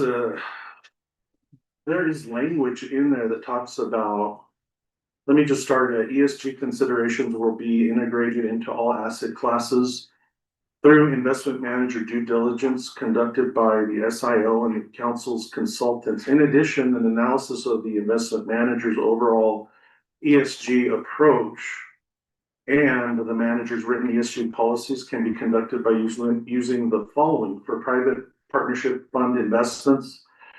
The ILPA, which publishes and updates a due diligence questionnaire template that may act as a contemporary guide to such analysis. And this is the bullet that I wanted to ask about, maybe for legal to help us to make sure that we're accommodating this language. This is, and for publicly traded investments, ESG considerations will be incorporated in the proxy voting process for both actively managed and passive accounts as applicable. I heard that we're not actively managing, but we have fund managers that do. And so just want to make sure that we're aligning to that ESG policy, because the overall picture with this issue is that there are definite social responsibility things that, as we oversee the public resources and the Sovereign Wealth Fund for the state of New Mexico, we do have to consider how the public will view any appearance of the state agreeing to something that would not be considered what, would be in the best interest of the state. So if we do bring this back and talk about it, if you can, help us to digest that a little bit more, I think that would be important. Thank you very much. I think this is something that we should discuss in the governance committee and then look at what's been past practice, what are best practices of other organizations, other sovereign funds, and then come back with the recommendations of the council. I'd support that. And so, Mr. Chairman, on that point, I think that would be great for us to be able to do, and I can help guide some of the research from other places. But for this particular vote, I would like this to give direction before our votes are casted. because the vote is November 6th, November 5th. So I think Member Sanchez had something to add. So just be very clear. We don't have a guardrail on this. We don't have a policy on this at all. Yeah. Nothing. So there's no policy, there's no precedent on it. So it's wide open. So that causes me a lot of concern. Yeah, please. I'm actually respectfully not sure that's entirely accurate, but I don't wanna, I fully agree with that this is the council's purview. And I have no intention, nor does staff have any intention of telling the council what to do. And this might be the biggest overpromise ever, but I think that I could make all members comfortable in a way that the members could decide what they would like to do without any recommendation, but just to address questions about the ESG policies, whether policies exist, what's our process. There are protections, there are things that relate to this within our, I'll call it our governance framework, our statute, policies, which Member Tejas just referenced, and so forth. I don't know that the council needs to hear it from me, so I'm not going out there. I think that I might be able to de-escalate passions because people feel very strongly. And I'm not sure anyone wants to vote for this at the end of the day. And so, I'm not sure anyone wants to support the comp package. I'm not saying that. I'm just saying, it's up to y'all. I don't want to waste folks' time or take the floor from folks that feel strongly about things. So we conveyed our, we have the authority, conveyed it to the investor. We've given that in a trust to the entity that actually does the investment. Have they indicated to us how they are going to vote? Not yet, not yet. And may I, would it be okay? Yeah, maybe a brief explication of the process, so they establish practice, and whether or not it aligns with policy. Yeah. So we have an equity portfolio, as you all know, you've approved that portfolio. And within that equity portfolio, I forget, something like 20 managers. And we have Tesla exposure within that equity portfolio. We have it with one manager, which is Northern Trust. And what Northern Trust does is, I believe it's the Russell 3000 index, so it replicates an index. We're not 1,000, 3,000. 1,000. Russell 1,000, forgive me. It's a Russell index, and therefore we have exposure to Tesla at about 2% of that fund, which amounts in practical terms to about $160 million, forgive me. So that's the scale that we have. So that's numerically what our exposure is. We haven't made a bet on Tesla. We have not endorsed Tesla. We participate in replicating a Russell 1000 index. You could call it passively to get exposure. Now, what happens within that in our equity portfolio, which is we have issuers, which is Tesla is one, it's publicly traded security. Anecdotally, just right up aside, I think we have a $6 million position in a debt position related to Tesla in short duration, but that's outside the scope of this. So, point two. How does proxy voting work? Because when you're like us, you probably own 5,000 companies. We contract with managers in the equity space to provide two protections, and this relates a little bit to what Member Sanchez was saying. There's a fair amount of protections, we can always fire them, but two big ones. The first is we require them to be an unqualified fiduciary. And they need to vote our best interests, for lack of a better word. Duty of care, duty of loyalty, and duty of charity. Put another way, to ethically optimize returns on the risk-adjusted basis. There's a second provision because in the industry, managers will use what's termed proxy advisors. I'm going to step back a second on why you would use a proxy. So you've heard some discussion today about Tesla. Tesla has, back in September, I'm going to skip Tesla just so we can get to Tesla in a second. Let's just stay with our practice.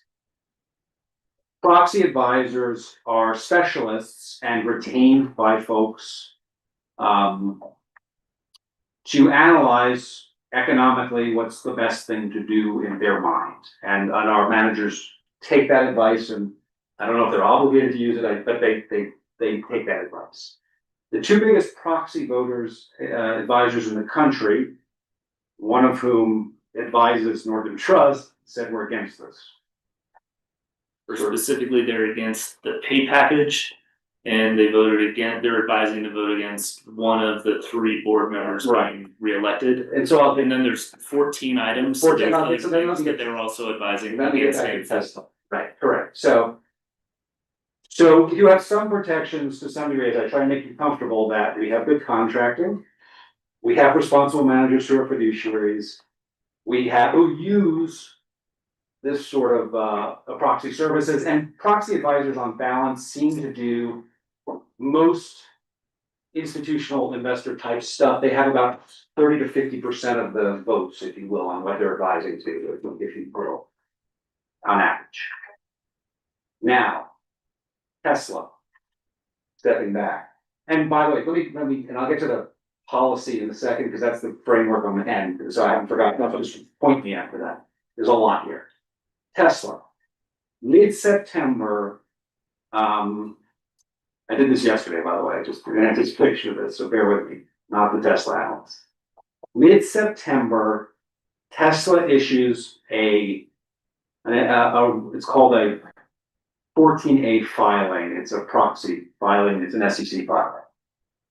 It's 332 pages. I'm looking at Greg, something like that. I could look at it briefly. And it goes on to make, at the time, 14 recommendations that relate to comp packages, retention of certain board members, governance practices, and so forth.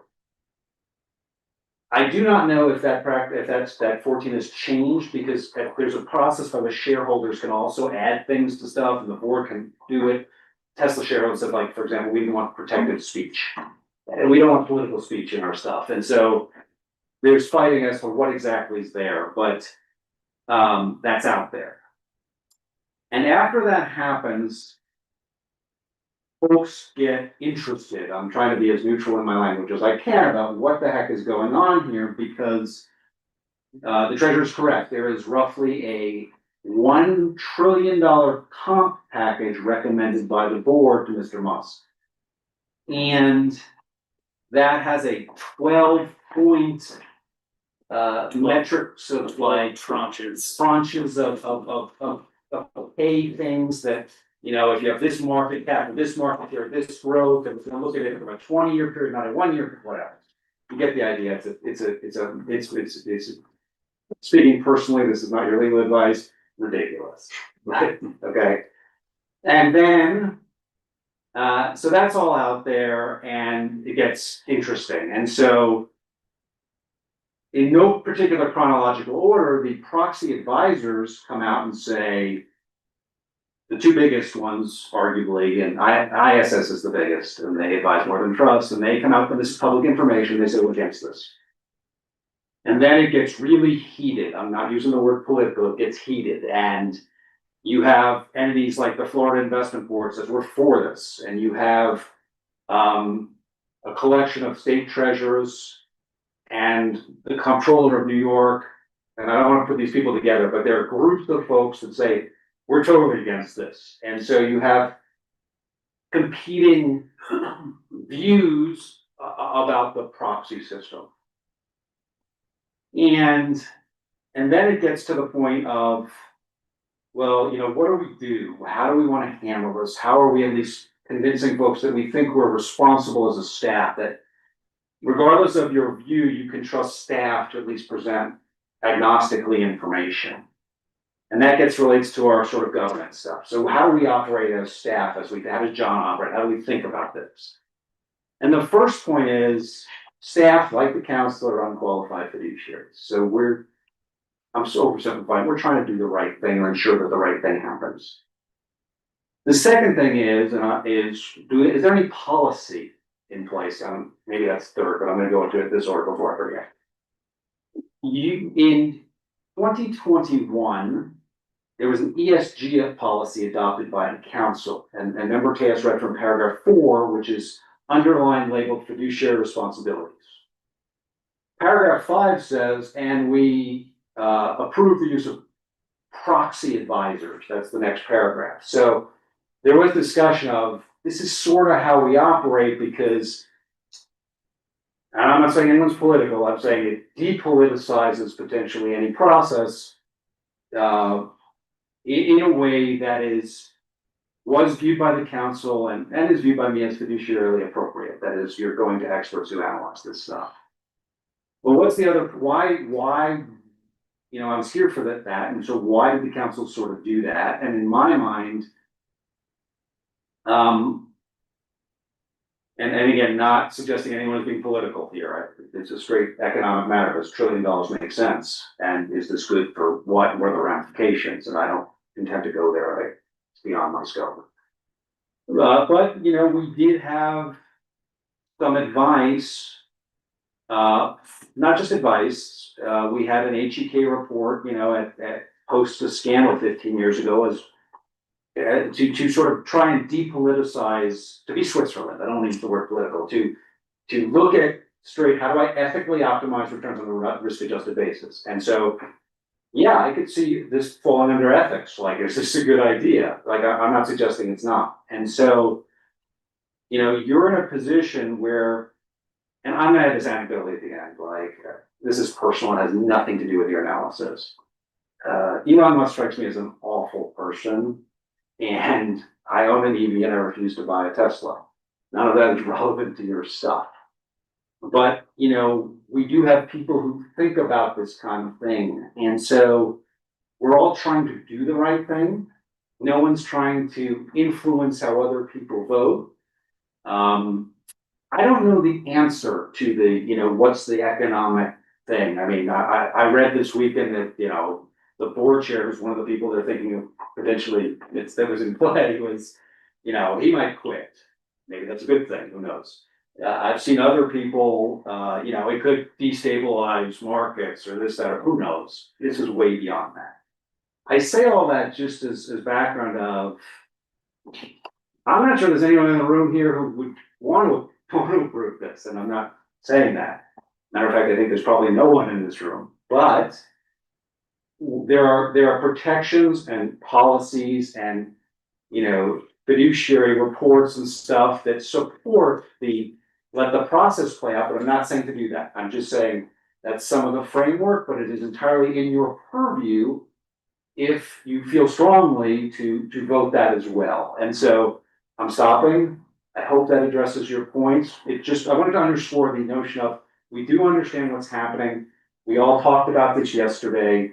There are protections. We try and be thoughtful, and I'm trying to de-escalate, and respectfully, I appreciate everyone's opinion, and that's the last thing I'll say.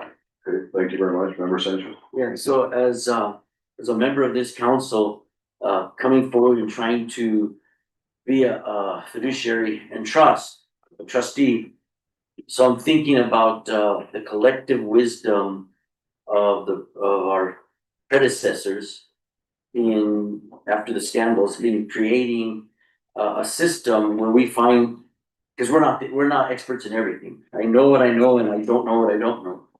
That there's a collective wisdom has put in place a proxy that are experts, that we have deemed experts, at least when these contracts and these agreements and the commitments took place. We can take that back, I agree that, but I think in that wisdom as a trustee to the children that I'm here representing, that if the expert's going to examine this, taking even the personality of Elon Musk out of it, of the decision of that board to generate a return for our organization, our sovereign wealth fund, they have a fiduciary obligation to us to base that decision on what will make that company perform. And I'm leaning toward to then trusting the collective wisdom of those that went before us, without saying that no, we probably do need a policy. And I think the governance committee needs to look at this clearly so that we don't fall into the trap of a political decision. And I'm not saying it is. I know I agree with what you said, Mr. Land, how we have emotional feelings about the leader of that organization. So without having the rail, the guardrail, I have to trust the predecessor when I come here. And then if I have more knowledge, then I change that decision. So I think that's the discernment that we're stuck in. It's really an ethical decision. And I still don't know how I actually am gonna vote on this if it comes to a vote. Thank you very much. So Chairman, And Treasurer? so I do wanna be clear where I stand. I don't care about Elon Musk. Personally, there's whatever, I don't care. Fiduciary responsibility is what I'm looking at, and that's what I brought to all of you. The letter that I put in front of you was what we did after tons of research. If you look at the very bottom of it, everything that is in there is documented and stated as to where we got the numbers, where we got the data. Right now, from a bigger perspective, Texas law criminalizes proxy voting. That's concerning. If you have shareholders that all invested into something, including us, including pension funds, including individuals, your own accounts, we should have the right to determine who's gonna be on that board. Having your brother on the board isn't gonna make him care about my best interest, meaning whoever you represent, the children, whatever you represent in the shareholding of it all. I get that we need to go through governance. I think that's the best idea for us to look at how do we want to do this moving forward. To be frank, I don't think other councils have actually looked at proxy voting and the importance of the proxy voting. I get that SIC doesn't want to have to deal with it, and I also have heard from Para, they're gonna give us some research on what they've done. There's tiers that you can do with whoever is your person. So for example, there's Glass Lewis, there's ISS, there's others, and then I guess like Northern Trust. So you can give them flexibility as to what you decide. But at the end of all of that, at the very end, we are the ones with the power to make the difference or make a suggestion of what we want to do on this particular vote. I don't expect us to be experts on everything. There are certain things I don't know. I'll ask. If it's AI, I ask. If it's venture, I ask. If it's education, I ask. If it's state budget, I ask. Every one of us has a different tool in our toolbox. I am telling you that I have been researching this, I have been working on this, and I feel very confident that what I'm leaning into is not political. It's about the type of structure that they put within this plan doesn't add up to any type of accountability or governance in the full structure of it. And I want New Mexico to take the lead in making it clear that that's not okay, because this isn't about Tesla. This is about everyone that we work with in the future. It's about whatever they do for this, they're gonna be doing for anything else. And so this is a perfect time in our history to not stand in the sidelines, but to make an impact and make it clear that we as fiduciaries from every single big round building office like this one, that all of us don't agree that that's how we do business. And so the document you have in front of you, outside of the letter that you saw was signed by many of us who are some sole fiduciaries and some of us fiduciaries. Sole fiduciary meaning they don't have a council, they directly invest. There's a few of them that do that.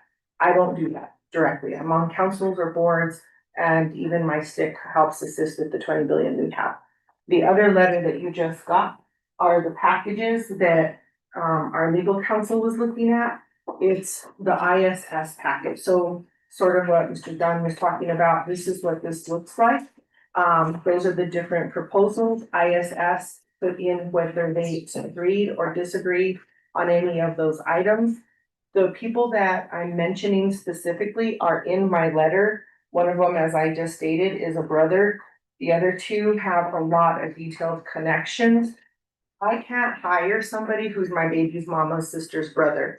So I don't think anyone else should be able to do that either, because whose best interest are you putting forth? When we give pay packages, any pay package we give, it should be based on performance. Performance is lacking. It should also be paid based on what performance you're doing moving forward. That's lacking. So this has nothing to do with me being political. I can be political at a rally or whatever else. That's not what this is. This is about us having the statutory and I think the ethical responsibility as fiduciaries to take a stance on what is right and what is wrong. We don't know what everything is that is out there, but right now I brought this one to the table so that we can make that determination. And so with that, I do want to make a motion to give guidance to the staff to let Northern Trust know that we oppose the $1 trillion pay package and the members of the board that have a conflict of putting our best interest as shareholders over their own personal best interest and Elon Musk's best interest. Okay, we have a motion. I'll from the second that. Okay, we have a second. Discussion. Lane Commissioner, any discussion? Mr. Chase? Yes, I think that this is a matter that the New Mexico State Investment Council should seriously consider. Because with what's happening, you know, politics aside, we have seen other cases in history where corporate governance has broken down and it's led to some catastrophic things that have happened that we all know very well. You know, not to say that the Lehman Brothers issue is exactly like this, but there was serious issues that happened that led to severe pain in terms of economic catastrophic economic things that happened with you know, very bad business practices with Lehman Brothers and everything that happened, you know, with that issue. You know, you see Enron that had issues with corporate governance, things like that. Tyco, WorldCom. I mean, these things happen, and I want to make sure that the SIC is on the front end of our duty to be aware, to be skeptical of things when we see certain things happening. And this is not just some company that, you know, is a small cap company. This is the S&P 5, not 500, the S&P 5. There are 5 companies right now that really move the needle in the S&P, and this company is one of them. So if things are not happening from a governance standpoint, I think that is something that we should consider here and make sure we are, you know, directly monitoring what's going on with that entity. And so, in terms of just discussion on the motion, you know, I just wanted to bring those cases up that have happened in the past, and we need to address this situation with the knowledge that we have gained from past situations that have turned out to be very, very problematic. So with that, that's all I have. Okay, thank you very much. Any further discussion? Mr. Chair. Summer? Madam Treasurer, I truly appreciate the energy, the research, and the diligence you've done with respect to this.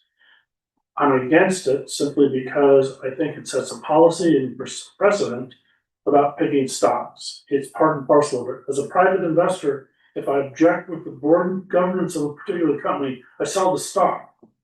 And this is akin to saying to somebody, we're directing the sale of the stock, in my opinion. If we're going to develop a policy and procedure that we could all look at without selecting stocks individually or picking one individual that we dislike, I'm all in favor of it. I firmly believe that it ought to go to the governance committee and that the vote ought not to be taken, because I think it'll be perceived as a vote, a political vote, when it not, when it can, in fact, I know you didn't intend that, but that's how the perception will be.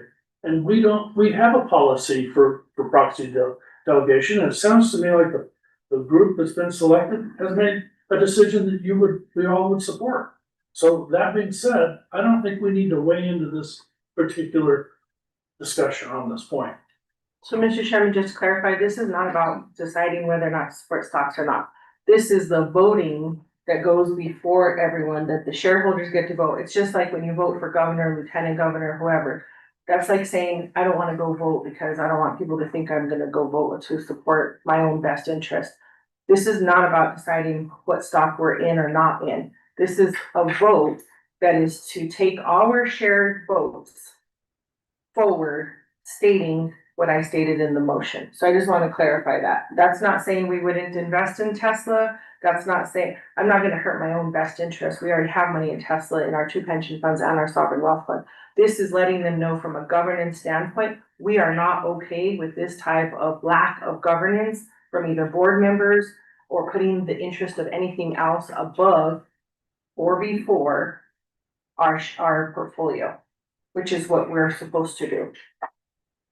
Okay, any additional discussion, member Sanchez? Yeah, I just, to help in the conversation and the discernment that we're doing here, when I was in front of the, state, Senate Rules Committee, they asked me if I would leave my biases at the door and act in the best interest of the children.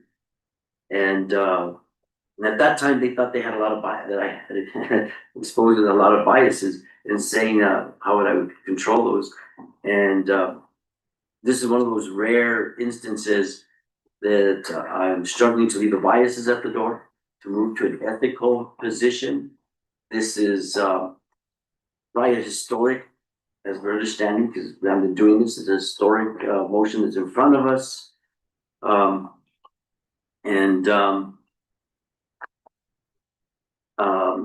Seconding what member Nick Tejas said, some people had taken action, maybe those, many people would not have been hurt. The overall in our entire, portfolio is not a majority of our, but it's still $100 million plus is a big deal. And so trying to keep for me, the children and the people in the state in the front of this picture, this makes this a very difficult, I appreciate what everybody's saying here. This is a very difficult position that we've been placed in. And with that, I respect however anyone votes on. Thank you very much. Any additional discussion on the motion? Okay, hearing none, let's take a roll call vote, please. Could we just get a little clarification? So the motion Clarify the contained, motion. yeah, so the motion contained that we are to direct our fund managers to vote against the compensation package, which is clear. But then the motion also contained language to vote against board members who have conflicts of interest. I think we just need a little bit more clarification on who the board members are that you would be directing us to direct our fund managers to vote. To clarify, Mr. Chairman, Ira, ETEHRENPREIS. I don't know how to say his last name.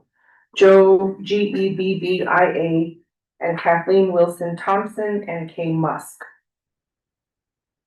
Thank you, Mr. Chair and Madam Treasurer. Okay.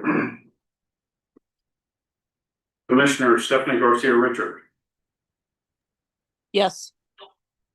Treasurer Laura Montoya, Yes. DFA Secretary Wayne Probst. No, and I'd like to explain my vote. Nick Tejas. Yes.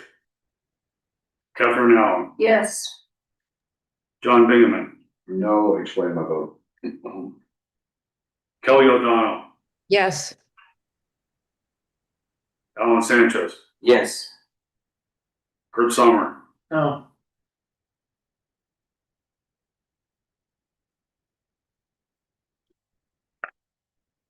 six in the affirmative. Motion passes. Okay, I believe, Treasurer Props had requested to explain his vote. Thank you, Mr. Chairman. I actually was quite persuaded by Member Sanchez's comments about giving the process that we have in place, the people, the experts that we've hired to do this for us, the thought that went into the changes that were made in 2021, an opportunity to work. So thank you for that. I appreciate that. And that really, the main motivator. Additionally, I haven't had enough time to look at this. I don't know if it's a good decision or bad decision. I guess we'll find out. But all I've read is the headline of $1 trillion pay package. having served on a number of boards, this board just approved the director's authority to give some significant pay increases. Maybe not $1 trillion. Did you get $1 trillion? But if you saw the comments on that authorization that we gave to Mr. Clark in the newspaper, a lot of people thought that we were pretty out of line and the pay increases that we have essentially approved as well. So I just don't have enough information, frankly, to beyond the headline of $1 trillion to feel as though, as a fiduciary, I'm making a decision that's in the best interest of the fund. I am concerned about slippery slope. Argentina, China, Belarus, Israel. Where do we go from here? Where do we go from here? And I think without a policy and without a broader discussion and without perhaps bringing in the experts that we've hired, I don't know if they've ever come before the council or not, but maybe we need to bring them and talk to them. How do they go through this process? How do they make their decisions? I feel like I'm voting on a headline, and not the substance that allows me to determine whether or not I'm fulfilling my fiduciary duty, to the fund. So that's my, thank you, Mr. Chairman, for indulging me. Thank you very much. And I had also requested to explain my vote, so I'll just say, yeah, I agree with a lot of the concerns that were raised in the letter that, our treasurer read, but at the same time, I am concerned about the slippery slope and don't know where we draw the line if we start deviating from our established practice of 15 years and weighing in on these matters rather than delegating to our fund managers advised by the proxy advisors. So that was my concern with it, but appreciate everybody's thoughtful consideration. Mr. Chairman, I would like to say thank you for the discussion, because I think this is a discussion we needed to have. And I think that this is just the beginning of where we lead into the idea of better governance. And I actually don't think there has been a precedence other than us putting a blind eye to letting somebody else be in charge of what is our fiduciary role. And there's gotta be a balance in that. And sometimes if we're not okay with it, we gotta lean in. And I'm grateful that today we leaned in. I think New Mexicans will be proud of us of making that decision. I don't think we started a new precedence per se. I think that we just started to create something that makes it clear that New Mexico is paying attention. And so I want to thank you guys for your expertise and for the conversation. Okay, thank you very much. Now I believe we are on to our next meeting, November 25th, 9 AM here in the cabinet room. Before we close, any public comment for today? Mr. Chair, we have one, member of the public, Senator Rogers. So thank you for being here. We will adhere to our 5 minutes. 5 minutes is an eternity. Thank you. I wanted to thank you, Mr. Chairman, for allowing me to speak today. It's become clear that if you look back at corruption has many victims. There's no bystanders with corruption. I look at the SIC and I see victims of what we call the scandal of 2010. I went through it as a senator because I passed the art investment in art bill twice. One time I was required by Governor Richardson to go over and get permission from Jerry Peters to get that bill activated so he would sign it into law. I had to do that, even knowing that at that time, Jerry Peters was giving a plane, his jet plane, to the governor so he could go to see his mother in Mexico. Now, what kind of chance did I have to get my legislation passed? Jerry Peters said, I'm not going to veto that. So I'm not vetoing it. I said, yes, you are. Now, this this investment council also had to deal with the gentleman that has to be moved from the Board of Finance. And he was removed because he was involved in a payback scheme with our then former treasurer. You need to know that when I asked him to be taken off the Board of Finance, the people from the governor's office came and told me, well, you're not gonna like this. But he's been moved to the State Investment Council. And he's now one of our members. You need to understand that's the background under which I come to you now. I passed this bill twice. The second time I passed overwhelmingly through the legislature. The second time I passed it, I was told that it wasn't necessary because this State Investment Council has the authority to make art an investment and to use your credibility and your due diligence to figure out how that can be a return of investment for New Mexico. I would like to bring to your attention that right now, the Van Gogh Museum in Amsterdam needs $10 million for infrastructure. Now, I could give you a good parallel when we go in every year to get capital outlay requests. The Museum of New Mexico needed new air conditioning. Now, that's not very exciting. I can't go to my constituents at that time and say, I helped get air conditioning for the museum. And yet it had to be done.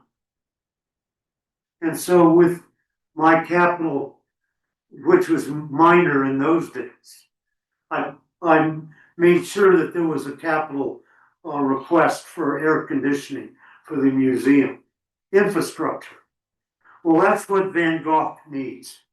They need 10 million now. Their government is not going to give it to them. I would request that we examine putting $20 million as a loan to the Van Gogh Museum in Amsterdam. And in return, they would give us to hold maybe the night sky, maybe the sunflowers, maybe a self-portrait of Van Gogh himself. If you put those items in the Museum of New Mexico, we would become, once again, leading the stampede of art in the country and in the world. We used to be in the top 5. We're not even in the top 20. Art is an industry. Because no one's come forward on it, it's because I and many others were dragged through the mud, beat on the head. I won't use the other words. But that's not right. And I ask you to take a look at our opportunity to become world players in the art world and to exert our authority and our ability to make a difference. The obvious second choice would be the Louvre. What do they need? They need security. What do we have? We have Los Alamos located close to us who have gone in before and given us their opinion on how to rectify the problem with information concerning DWI and the courts. They did that for us. Well, there's not a more secure site in New Mexico than Los Alamos. They could help us advise the Louvre to put in the proper security so they won't be robbed again. I would go to the Prado, knowing that the Prado right now is almost destitute, not getting much help. Can you imagine if we had some of the Raphael pictures here that we could hold for 10 years? What kind of a return would we get in terms of people coming here? What if the Louvre allowed us to have Salvador Dali's Last Supper? And it could be shown in Santa Fe. Senator, I want to thank you for your comment. I also want to be fair to everyone who makes public comment here and advise you that you've been speaking for about 7 minutes, so we're past the 5 minutes now. I know. Just conclude your. Mr. Chairman, I will conclude by saying that the Jeu de Paume is another institution, and we can also use our efforts to help us with our security. Please understand, when Senate Bill 660 went through and was proposed by my Senator Shannon Pinto, we didn't get any response from the State Investment Council about what would be an appropriate film bill, because we have 750 kids going to graduate this year with a degree in film, and they have nowhere to go. There are no jobs in New Mexico.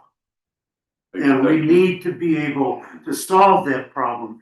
I would ask that Chair Charles Woolman be used as a means, as a person who could communicate with the legislature when we have questions. Because I know it's going to be hard for you to come over and sit in our committee rooms when we have bills that affect your investments. Thank you, Mr. Chairman. Thank you very much. And with that, I believe we are adjourned. Thank you to everyone.